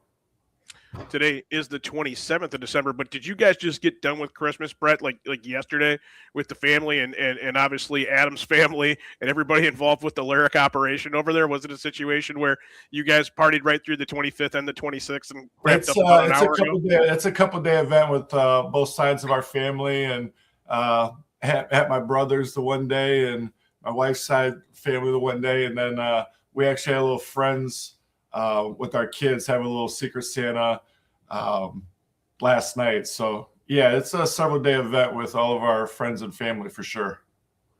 So, Coach, do you like this opportunity when you're, during the holidays to play an event like this, against Massillon and Washington? What can you tell us about your opponent? I mean, I think everybody, watching and listening to this are familiar from them from a football standpoint. I don't know how much people know about the Tigers as far as a basketball team. They were very good. Last year, I think they were ranked as high as number 2 in Division II last year. They had a very good year. They did lose one senior, but they got several of their starters back from last year. They're similar to us. I was able to go watch them play Hoover on the 23rd, and we've seen several films of them. I know we're playing in the Shot Clock tournament or Shot Clock showcase, but neither team are going to need the shot clock, I don't think. This is going to be a very fast-paced game. They play very similar to us, where they play 94 feet. They get the ball out and go in attack mode. So watching them, it was, pretty similar to how we like to play. And it's going to be a very fast-paced, high-tempo game. I think we shoot more threes than they do. They like to attack the basket a lot more. But they are a very good team with a lot of weapons, a couple 6'4", 6'3" kids. And they got similar to us. Everybody can handle the ball, pass the ball, and it's more like a positionless game, which should make it a fun game to be a part of and very high scoring, I would guess.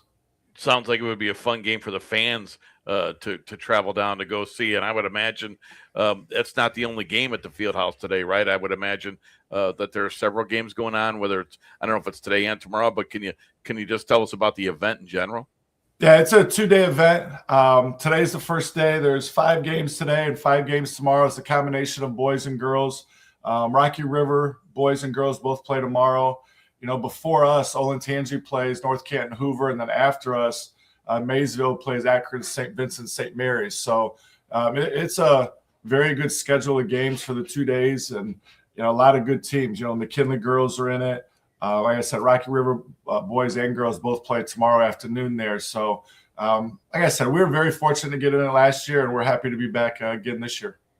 Brett Lyric with the Elyria Pioneers joining us. Brett, in a situation like this, certainly you've played SWC opponents during the 2025 portion of your schedule. But when you look back to the start of the season, at the DeFranco, you're playing Whitmer. That's a big time opponent, not from this area. You have a Sunday game against Cleveland Heights. Again, people are familiar with them, but they're a little bit out of our range. And now you're in something like this. Does this prepare you for basically turning over the calendar and saying we're squarely focused on the conference? This is sort of like, we've had these challenges, we've gotten by them, and now we're zeroed in. Yeah, I think every non-conference games helps you down the road with conference and in the future for the tournament. We wanted to challenge our guys this year, and we have. We still got a couple more non-conference left in January. We played Toledo St. Francis de Sales, who has 2 younger kids that are both getting recruited Division I. And then we play Westlake in February. So, we wanted to challenge our guys, and we wanted to get different types of teams. I think we've done that. This will be one of the faster paced games that we've had to play in. And, it's just a good challenge for our guys and, keep them focused and get them ready for our conference, and especially going into the new year as well. Brett, I know you mentioned you're in this shot clock classic today, and I would imagine that that's a 30-second shot clock. 35. 35. Okay. Do you have to remind the players to, I know you said that you play fast, so does Massillon, but do you remind the guys, hey, you might have to look up there once in a while and get used to do something that you're not used to? Does it change how you coach at all? Or since you guys are such a fast-paced team, does that not really matter today? So we honestly have not talked about it very much. We'll talk about it in our pregame and scout today. We talked about it briefly. It changes some of the things that we would do at the end of a quarter or end of a game. You can't hold the ball. Usually if you get up 8-10 points, you get to the 2-3 minutes left in the game and you're going to slow the tempo down. And this just makes you keep playing. I think that's the big thing with the end of a quarter, end of a game. You don't have to chase points. If you can get stops, you'll get the ball back. And I think that's, from a coaching standpoint, that's the biggest difference and biggest adjustment that we would have to make as coaches. We got to keep our guys playing. We got to keep attacking. And literally we want to attack for the whole game, because you can't settle. You can't get passive, or you're going to start taking bad shots at the end of the shot clock. And so I think that's more on us as coaches. And we want our guys to stay comfortable and just play and be in attack mode. But we do have a couple wrinkles in if we do get down to the end, where we'll try and space the floor, get a ball screen, or just clear out with some actions on the backside. But those are just a couple of little things that we would have to adjust to as coaches. Last week, Coach, Larry Babbix followed you on the show. I don't know if you were still on or connected, but he said that Brett Lurik's a guy that's plenty comfortable with playing with a shot clock, and he actually challenged you to say, he's like, I think he could go 24 seconds, just like the NBA and the way his team is tooled this year. Yeah, I don't think we hold the ball too long. Right. We've had a lot of possessions where we've gone 94 feet with one dribble, 2-3 passes, and we have a shot up. That's kind of the way we like to play, and we haven't timed it, but the faster the better for us right now. We want to get out in the open court, and that'll be tonight. Massillon Washington is really similar to us. They get it and go, and they're looking to attack and get to the rim. So it has been worrisome talking. It's going to be high scoring. That's great for the fans to see, we said, but it puts some worry on us as coaches, being able to defend them and stop them. But again, we're going to rely on our depth tonight to hopefully keep that pace up. It sounds like a fun time, and not a bad travel day, I think, if you're a fan looking to get out there. There's not a whole lot of inclement weather that would stop you. So hopefully you guys are well supported down there in McKinley this afternoon and evening. Yeah, we're looking forward to it. We've sent the information out. And again, if you're a fan, you want to go down there, it's a cheap ticket. It's $10 for all the games all day. At the field house, you get to see that historic environment and some really good games. We're sandwiched between two really good games, and I think we were very fortunate to get put in a primetime spot tonight, and hopefully we come out and perform well, and our guys have a good time and enjoy it, and hopefully we come out with a victory. But it's going to be very, very tough tonight. Well, good luck to you, Coach, and like I said, here's hoping that you're bringing home a victory over a pretty tough opponent from the sounds of it. So good luck to you guys, and we'll catch up with you next week, Brett. Well, thanks, guys. I appreciate it, and I hope you had a good Christmas, and looking forward to seeing you guys in the new year as well. Us too. Well, Rob and I'm sure it wasn't as good as what went on over that household with that tree behind you, but that's a good Christmas card for next year. I think Brett Lurik can put up there. Coach, good luck this afternoon. Take care. Thanks, guys. I appreciate it. Thank you. Right. We're going to transition quickly to Kurt Habermill, because he was in a tech debate as to whether he could get this format down, and I think you're doing just fine, Coach. Good morning. Welcome to the program. Good morning, guys. Thanks for having me. It's our pleasure. Thanks for having us later on tonight. Rocco and I will be over at your place. I had a chance to look at your ball club just over a week ago. You took care of Open Door pretty handily, and you guys got off to a really nice start in that game. And overall, Kurt, your Vermilion Sailor program, the first part of the schedule worked out pretty nicely for you guys. Yeah, not bad. We've been a little uneven lately. We haven't shot the ball well the last two games, and it's got us in trouble against two really good teams in Port Clinton and Willard. And we're kind of on a 2-game skid. But there's been other nights where we're really shooting it well and we're scoring in the 80s. And something we really haven't had here in a long time is a high-powered offense. So we're hoping that returns tonight against Firelands. one of the things that stuck out to me, and I told Rob about it when we talked about your ball game that we had against Open Door, was I said, I don't think that Kurt has anybody that's necessarily going to be imposing to you physically, but you got a lot of guys that have that same 6'2", 6'3" frame that you can match up well with other teams size-wise. For sure. And we have 9 guys on the varsity team, and we feel pretty comfortable with playing any 9 of those guys in any situation. I think out of our 8 games this year, we've had 6 games where all 9 guys have scored. So, I don't know that we have any, like major threats scoring like in the 20s, but we have a lot of guys between 16 and 7. And that's pretty, to me, that's pretty good because it's hard to scout us when that happens. Kurt, is it more fun to coach a team like that? Or I don't know if fun's the right word. Do you enjoy that more than maybe having that one go-to guy that you can count on for 25 or so? Or is this more fun for you? Well, it certainly makes us, tougher to play against, I think, when you have more guys that can score.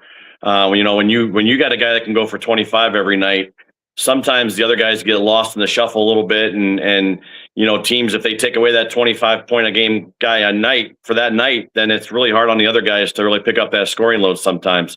So it's much better for this team that we currently have, that we have spread out scoring and make it easier to not put all the pressure on one guy. You mentioned you're on a 2-game skid, losing to quality teams in Port Clinton and Willard. Not that you need extra motivation when you're playing your rival in Firelands tonight, but is it good to have them when you're on a 2-game skid? Is it good to have them during the holidays when maybe it's harder to get your kids to focus? Does it help playing a rival during the holidays and when you've lost a couple in a row?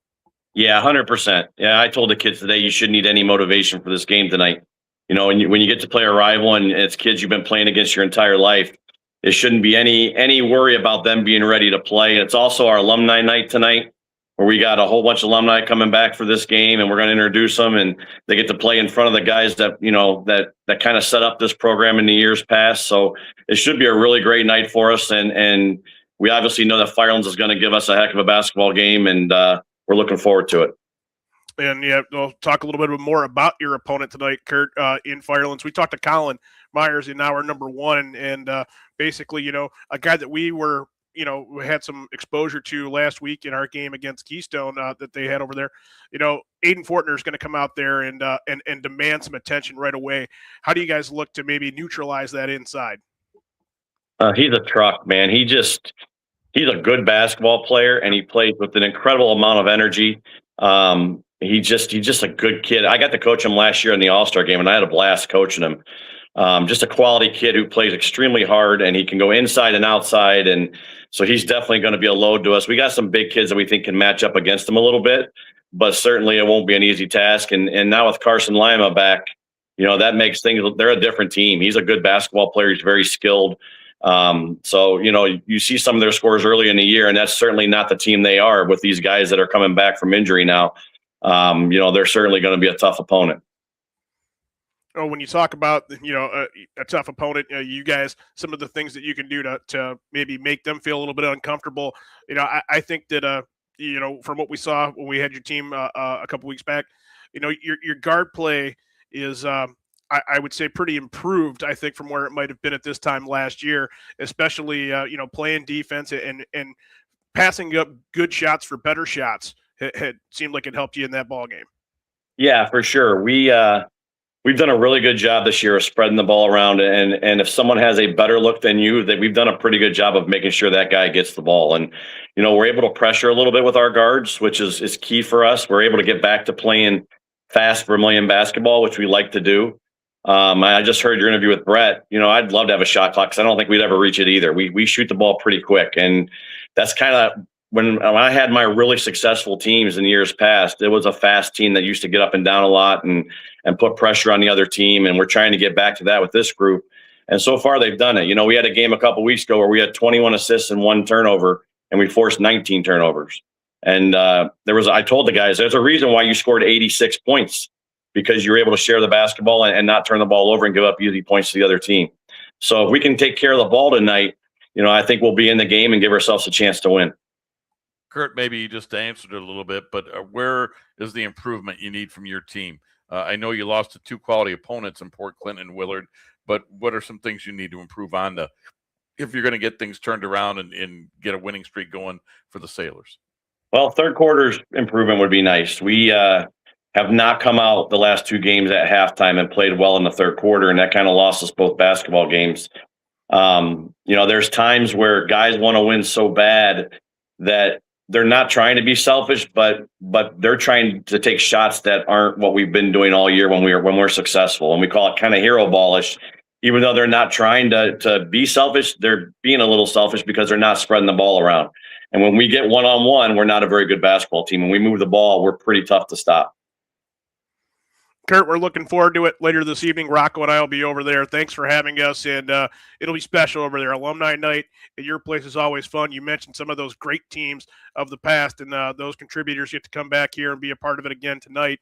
And like you said, maybe something for your guys right now to aspire to in terms of all the great basketball that's been on display at Vermilion over the years. Yeah, I appreciate you guys having me, and I'll tell you, in 27 years, I've never had a setup like this, so I learned something today. This is pretty cool. So I appreciate you guys doing this.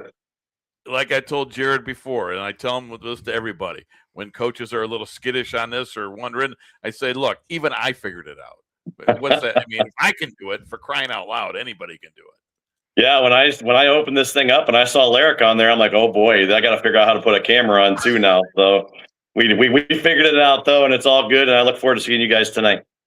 You did just fine, Kurt, and hopefully this is the first of many conversations we have like this on a Saturday. Thanks, guys. Appreciate it.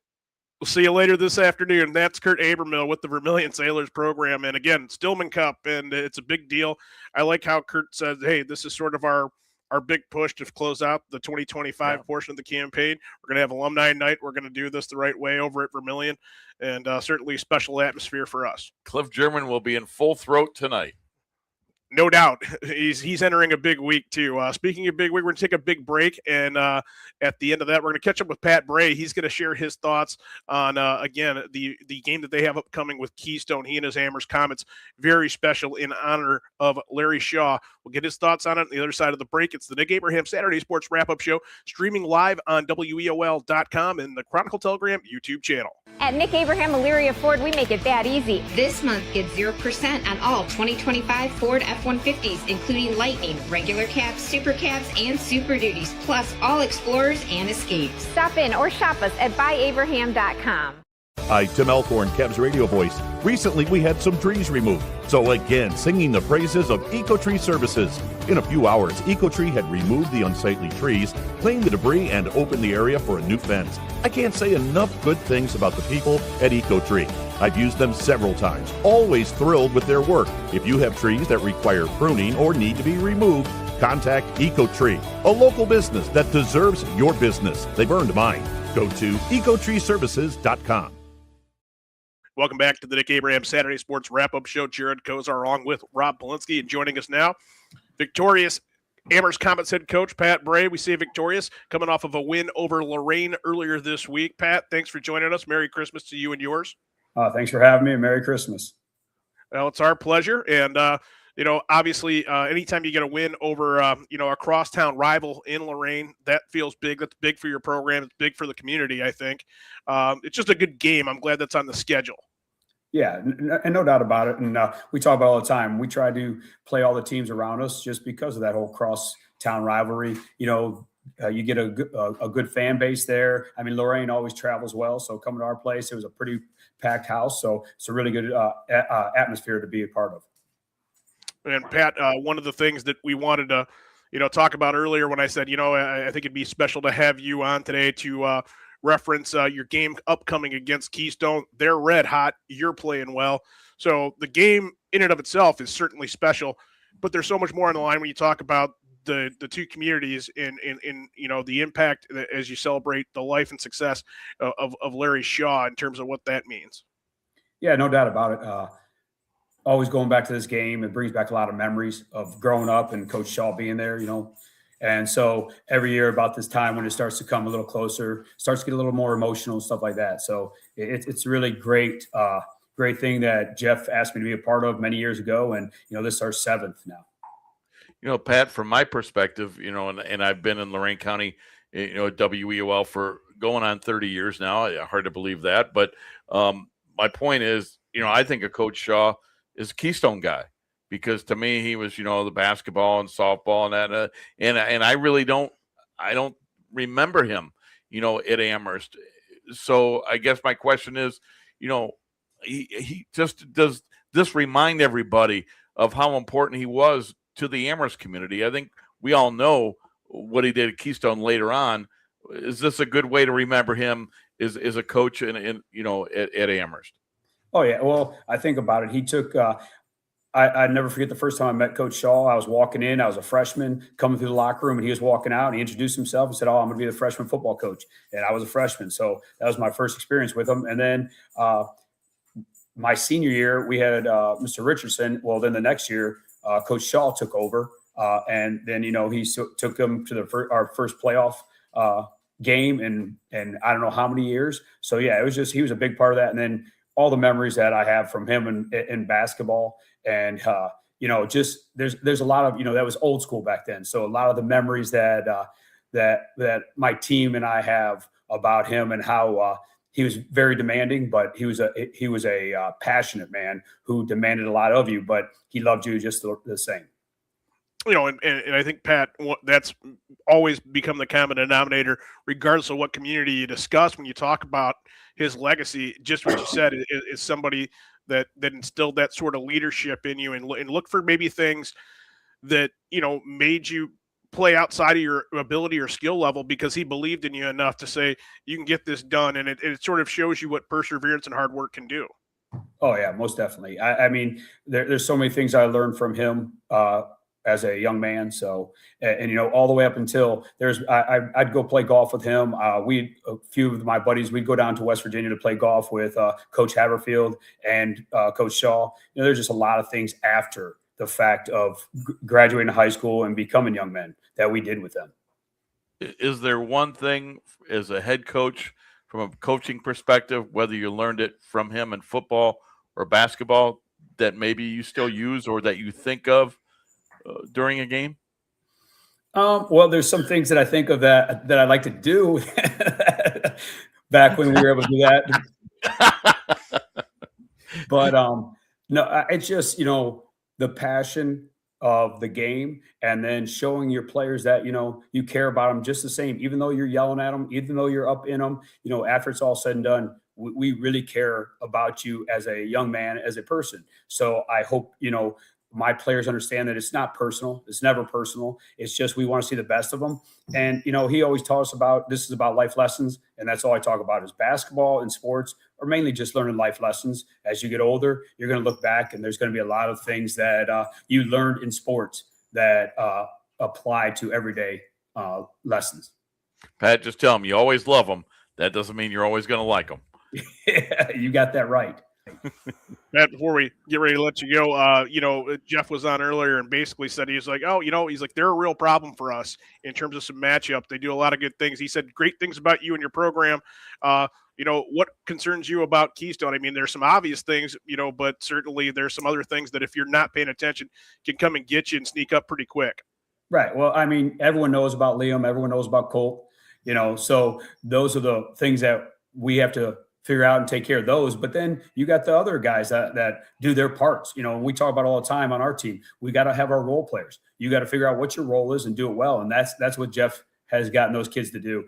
He's got them all buying into, this is your role. You do it and you do it well. And, Jeff's just a great coach, and he's got those kids playing well. And I mean, for you to have two great players like he does, and for them to play as well as they do together and share the ball and share the victories and share everything together, he's done a great job with those kids and getting them to buy in. Pat, looks like it's going to be close to 50 degrees tomorrow. You guys get the rain gear out, because there's going to be rain and overcast conditions, but it seems to me that might be something that the earlier you get out, the better look you might have at it. Yes, but my oldest son, Austin, was telling me that they changed the strand of steelhead a few years ago, and now we've been fishing. Well, I haven't been fishing a lot, but they've been fishing a lot, and the fish just aren't there as much as they used to be. So, I might try to get out in this 50 degrees and see if I can at least hook one. But they've been fishing a lot lately, and they haven't been catching a lot. So, we'll see. Well, good luck to you guys in your fishing adventure, and certainly on Tuesday night over there at Keystone should be a good one. Thanks for taking the time this morning to recap some of the Larry Shaw information and stories, and a special event for those communities coming up. Yes, thanks so much for having me on and bringing this all, letting everyone else hear about it too. Always a pleasure, Pat. Take care and good luck. We're going to transition very quickly. Mike Fitch makes his 2025-26 debut here on the Nick Abraham Saturday Sports Wrap-Up Show. Thanks for taking the time and hooking up with us, Coach. Every week we've been looking at your score. It's getting closer. It's getting closer. You're in those games. Finally, you cracked through last week against Westlake. So tell us about win number one and just putting some of those pieces together. Yeah, it was a big one for us. I mean, obviously we get the delayed start and we start, we had North Olmsted at home, which was, a little different type of game for us. And we saw a really good team in Olmsted Falls and we weren't ready for it. Our guys weren't gelling. We were forcing stuff, not doing stuff that we've worked on in practice for a long time. So that was a tough one for us. Then we went to Debria, and honestly, I think we had a really good game. We were in control of the game the whole time. They changed it up a little bit. Our inexperience showed in the backcourt, and they pulled it out, 1-point game on us. And then on Tuesday, I was really proud of our guys. Our guys really bought in. That's a really good 5-0 Westlake team that we battled, and we were kind of leading pretty much the whole game. And, at the end, they hit a couple shots. But that was a big win for our guys. Me and my coaching staff know how good we can be and our potential, but I don't know if they saw it yet. They have to believe it, and wins speak volumes in, our sport. So to get that one was really big for us and really big for the guys. And Mike, you look at that, like you say, every year, that you're starting a little bit later than everybody else. And that's a testament to, that sort of winning mentality and culture over at Avon. It just doesn't necessarily translate to as quick as you'd like to get the guys out there at full speed on the basketball court. But, now that's behind everybody now, and you have to look at those goals moving ahead. Yeah, I mean, that's where we're set on. We knew these first couple were going to be tough, and we tried to squeak 1 out of 2 out, and we couldn't. But to go to Berea and, really battle and be in control of the game and really, bring what we could bring and execute our game plan other than about 3 minutes of the game, I was really proud of our guys. So we're getting there. We have a really special weekend coming up this weekend here, so we're getting there. So this afternoon, you take on Max Hayes. Tell us about that, and maybe that's part of the special afternoon, special weekend that you're referring to. Yeah, I mean, Max Hayes is a really athletic, quick team that we're prepared for. We're going to run our stuff. They may come in a little 2-3 zone against us, but we should be able to run our stuff, and we got a good scouting report on them. Obviously, records don't show everything, but obviously got to be prepared. But we normally, before the season starts, head out to our team retreat. We go to Pymatuning State Park. It's something we started a few years ago. And we really dig into our boys and share a lot of stuff and go through roles. And we have a lot of, not rituals, but a lot of things that we do that we can carry over in the season. We haven't been able to do that. So they're all coming out. We're going out there tomorrow afternoon. And we're really looking for a special night with our varsity teams.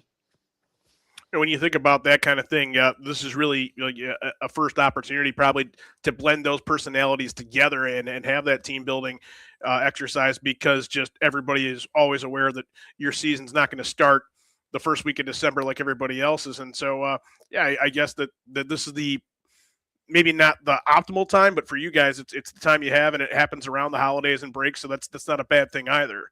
Yeah, I mean, it's special. We do a lot of family stuff and the importance of family, and it's really important because we have pretty much the same amount of seniors, juniors, and sophomores playing varsity basketball this year. So that's hard to mix those guys. Some guys have never played before together. Some guys have never really played varsity basketball before. So that's definitely figuring out roles and guys buying in. Honestly, they have done a really good job, but it also takes a couple scrimmages, which we didn't have. So it takes a couple games for us to get that and kind of figure it out. Even me as a coach with rotations and everything like that. So we're really looking forward to this weekend, and then we get to play Ridgeville on Tuesday, so should lead into it.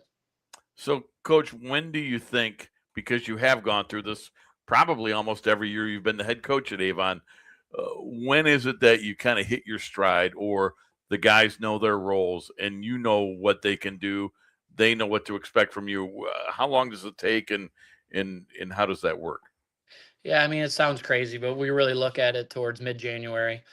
We look at the schedule and we kind of tell our guys to keep buying in. Hopefully we can steal a couple wins in places we may not, and hopefully we can win the ones we should. And then we tell our football guys, you're going to have to wait till about the end of January to start making shots and doing what you normally can do. We don't have as many this year. And honestly, one of them is just a good, really hard-nosed defensive guy that he's really done a great job so far, and that's Caden Clapham, of just handling the ball and putting him on the best defender. He did that against Turk on Tuesday against Westlake, and I think Turk still scored about 19 points, but it took him a really long time and hard 19 points to get there. So we always say about mid-January, and then hopefully we can make a run like we did last year and keep rolling. So we don't really have any off time. I kind of see it as a positive because we get in a nice little routine of playing and practicing, and the kids are ready for it and know when we're going to shoot more rather than, go at hard at practice. So they're getting used to it. But like I said, we got a lot of sophomores that have never played varsity basketball before. Mike, do you like the fact that, again, you said you weren't maybe prepared for falls and you knew that could be a challenge going in, that you've played the non-Lorain County portion of the SWC schedule already, and you've taken some shots, but you know what you're capable of. When you see them again in 2026, do you feel that you're that much more prepared and that it's going to be a little bit different set of circumstances based on that? Yeah, I mean, I told our kids that we don't guarantee wins, but we know we're going to be, we kind of made the decision to prepare for ourselves rather than necessarily prepare for falls. And they did a really good job. They're so fundamental. They're disciplined. And that's a hard team to go against when you really haven't done much. And then go to Berea, like I mentioned, that was a really good, not a win for us, but it really showed maturity of our kids. And, to get falls at home and at Berea out of the schedule, we only got a couple more hard road ones, but it's kind of nice to get that part of the schedule done. Wish we could have got 1 or 2 wins out of it, but it is what it is. And I think this year it's going to take about 4 losses to win the conference if you're looking at everything going on. And I know Amherst has some really good wins, but it's a long season, so that's what we're going to tell our guys. Well, Mike, we want to thank you for catching up with us today. Good luck against Max Hayes this afternoon, and just a great weekend in store for you and your ball club. So very special that you were able to share that with us this morning, and always good to catch up with you. Yeah, I appreciate you having us on, and obviously Merry Christmas, Happy New Year. Really excited for this weekend for our boys. Well, excited for you as well. Good luck this afternoon, and here's hoping we talk to you pretty frequently starting in 2026, Coach. You got my number. You got it. Take care. That is Mike Fitch with the Avon Eagles. Quick timeout because the chief of security is in the on-deck circle. We'll catch up with Tom Evans, get his thought on some local wrestling action coming up. Stick around and say the other side of the break here, the Nick Abraham Saturday Sports Wrap-Up Show. Jared Kozar and Rob Polinsky streaming online at WEOL.com and also the Chronicle Telegram YouTube channel. At Nick Abraham Buick GMC, we offer the greatest customer experience around, plus upfront, no haggle pricing and great deals. Right now, lease the 2025 GMC Sierra for just $339 a month. Stop in or shop us at buyabraham.com. Lorain County Community College is where you'll lock in your future success. LCCC will get you prepared, get you credentialed, and get you working. Lorain County Community College. Your goals, your career, your future. Enroll today. It is now a privilege and pleasure to welcome in the head of WEOL.com security, Tom Evans, the coach here. And Tommy, thanks for taking some time to catch you up between Christmas and New Year's here. Merry Christmas to you and yours. And you're busy locally, wrestling-wise. You're all over the place, Tom. Yeah, Christmas is Christmas season for wrestling as well. One side note, Rob, Cool Hand Luke was on this morning, so I know you had to do the show, but you missed it. But in your honor, I did watch Cool Hand Luke this morning. Good. Did you get your mind right? I got my mind right, ready to go for today. Good. I don't want to have you spend a night in a box. You get through this interview, Evans, you get a day and a half off. Keep that in mind. No, wrestling season's up and going. Last week in the county, Brookside hosted the Brookside Brawl. I think this is about their 3rd year for doing that. Real nice finish by Brookside as a team. They finished in 3rd. I want to give hats off to Jim Patrizzi, a 2nd-year head coach over Brookside. He's really worked hard over there. Got the kids at some summer camps, some team camps, and I know they got thumped early a little bit, but they're starting to come together, and I really want to give a shout-out to Jim on what he's doing. 2 county champs over there, Noah Houston of Clearview and Cameron Williams, Clearview, both champs over at the Brookside Brawl. Noah's a returning state qualifier. Cameron was right on the doorstep last year. So looking for some big things out of them. But really, outside of that, EC was over at the Solon Comet Classic and did a real nice job. Finished 9th over there, and that's one of the premier tournaments going into the holidays. Grady Mose was the champ. And to think that like 5 years ago, EC did not have wrestling, and 5 years later, they finished 9th at the Solon Comet Classic. Hats off to Mick Burnett over there, doing a great job over at EC. Tom, how tough is it for wrestlers and the wrestling coaches, wrestling community to get through the holidays? The kids aren't in school. You're not in your routine, and obviously we know, during the holidays, what are we all doing? We're eating, and you're doing things you normally don't do. How do wrestling coaches and the wrestlers themselves look at that? Well, you can't spend enough time with your wrestlers over the holidays. Just from the standpoint of just keeping eyes on them, keeping them active. You guys well know that wrestling starts late November. You just kind of get them in a routine early December. Now here we are with 2 weeks of no school, out of routine, knowing that there's not teachers kind of keeping an eye on them during the day and what have you. So it is difficult. We would shift our schedule. We would always go. I'm a morning guy, as you well know, Rob, but so we'd be in the wrestling room early on in the morning, and then I try to have some activities planned in the afternoon. We'd go bowling and do things that I told you last week. We'd play a little wrestling basketball, which would scare all the basketball players out of the gym, just to keep them moving and keep them together. And it almost ends up being kind of a team building time over the holidays, because you're on your own and you have a little bit more time with practices. You're not limited. They just didn't spend a whole day in school, so you can. When I'd go at them at 8:30 in the morning, I was going at them at 8:30 in the morning, and they knew it. So, Tom, I don't mean to put you on the spot, but looking at today's Chronicle Telegram, it says that Wellington is at the Canton South Holiday Classic, and that there's also the MIT tournament. Do you know anything about either one of those that are going on today? Canton South's got a nice program. Wellington's trying to get it rebuilt over there. They're actually the only boys that are going today. Medina is Monday and Tuesday next week. I'll be down at Medina with some of our local schools. I know Columbia's sends part of their team down there, not the whole team, but Avon will be down there. Avon Lake's been down there. They want to see that level of competition. So Monday and Tuesday are long days at that Medina gym, but there'll be 40-some schools there. There'll be some great competition.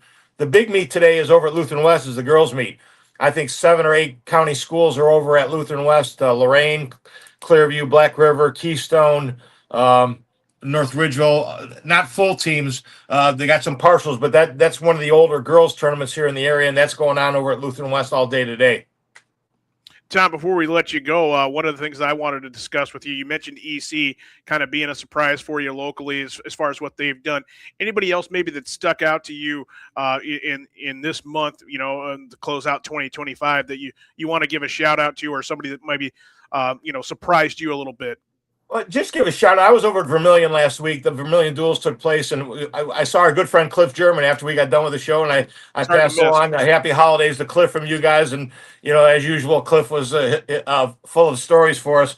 But I just love the consistency that they're building over at Vermilion right now. Coach Gilbert's been in charge over there for a number of years now, but they sit in that quiet spot. They're part of the SBC. You don't hear a lot about them because they're not one of the Lorain County 8 or the SWC. And I think Brandon's done a phenomenal job over with the Vermilion Sailors. He's got Aiden Kaiser, a returning state qualifier, back. So I think Vermilion's going to be a team in Division II that people are going to have to answer to. And Elyria Catholic this year, they had 4 placers at Solon. So, Mick Burnett, they bump up from Division III to Division II this year. So they'll have their work cut out for them. But, the improvement, and I said this to Mick a number of times, I never saw a team improve as much as that Elyria Catholic team did from the beginning of the year to the end of the year last year. I saw them early on in the year at the Columbia Invitational, then I saw them at the end of the year, and they were a completely different team, and they're buying into what Mick's selling over there, and they're just doing a great job.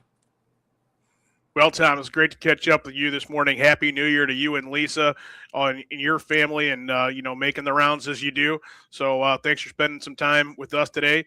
We can't do it without our chief of security, and certainly you help us out each and every week at this time, or 9:50. Those are the Evan slots right there. It's whenever he wants to be on. And I lost my head for a second this morning. I was going to head over to Lutheran West. I said, "Oh, turn the truck around." Right. It's also, thanks for the Cool Hand Luke update. So we're glad you got your mind right, and Happy New Year to you and yours. I still would like to know, how did you get this coveted head of security at WEOL.com position? Well, you know, Jared's head of HR, and he's the guy passing out titles over there. So it's real simple. Like I said, when you need the gear protected, and you think that somebody's infringing upon your territory, Tom Evans very nicely asked those guys. It all comes back to this is that. about 15, That's right. 16 years ago, and said, "Hey, guys, I'm not going to tell you again. Don't move. Don't put your stuff, or don't touch our stuff." And 5 minutes later, he had to say, "Guys, we tried this once your way. Now we're going to do it my way. You touch our stuff again, you're going to find yourself out that window." Well, think about it. I don't know what effect it that's had. the PG version of that. I don't. by the way. Yeah, it is. I don't know what effect it had on that broadcasting crew, but I was so scared. It took me years before I would touch our stuff. I just stood back and watched it happen. I saw a look on Rob's face that I had never seen before that day, because I said it. Matter of fact, and if you remember, it was Cloverleaf was at Lexington, and they were without. That was when Mike Juszczyk was playing for him. Yeah, Kyle Juszczyk was in the backfield. Kyle Juszczyk was playing for him, and they were without their quarterback. He'd gotten hurt. So we had done our pregame usuals, and after the third time, and I said that to the guys, and very matter of factly about where they would end up if they touched our stuff one more time. I looked over at Rob, and that was a face I'd never seen on Rob before. Which is difficult to elicit that kind of a response out of Rob Polinsky. So hats off to you. But Tom, you were very, very courteous about it the first two times. Yeah, you gave I him was. cracks, and then they said, "All right, well, we're not going to have that happen again." So that's how he became the head of WEOL.com security. And quite frankly, Tom, we couldn't do it without you. So thanks. I love it. Thanks, Tom. So good stuff, guys.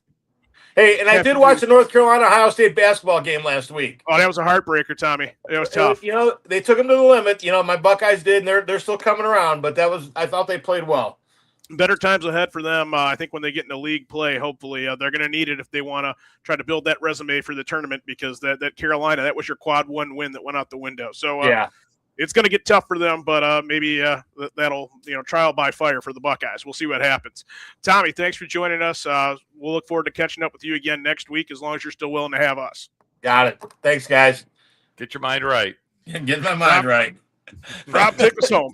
All right. And thanks to all the coaches for joining us, and Merry Christmas, Happy New Year. And the Nick Abraham Saturday Morning Sports Wrap-Up Show is once again brought to you by Nick Abraham Elyria Ford and Nick Abraham Buick GMC, by Lorain County Community College, real education for real jobs, by LMRE, Lorraine Medina Rural Electric, they're your touchstone energy partner, and by our friends at EcoTree, your complete tree care service. And from all of us here at WEOL.com and the Chronicle Telegram, thank you for being a part of today's programming. A very Merry Christmas and a Happy New Year to come.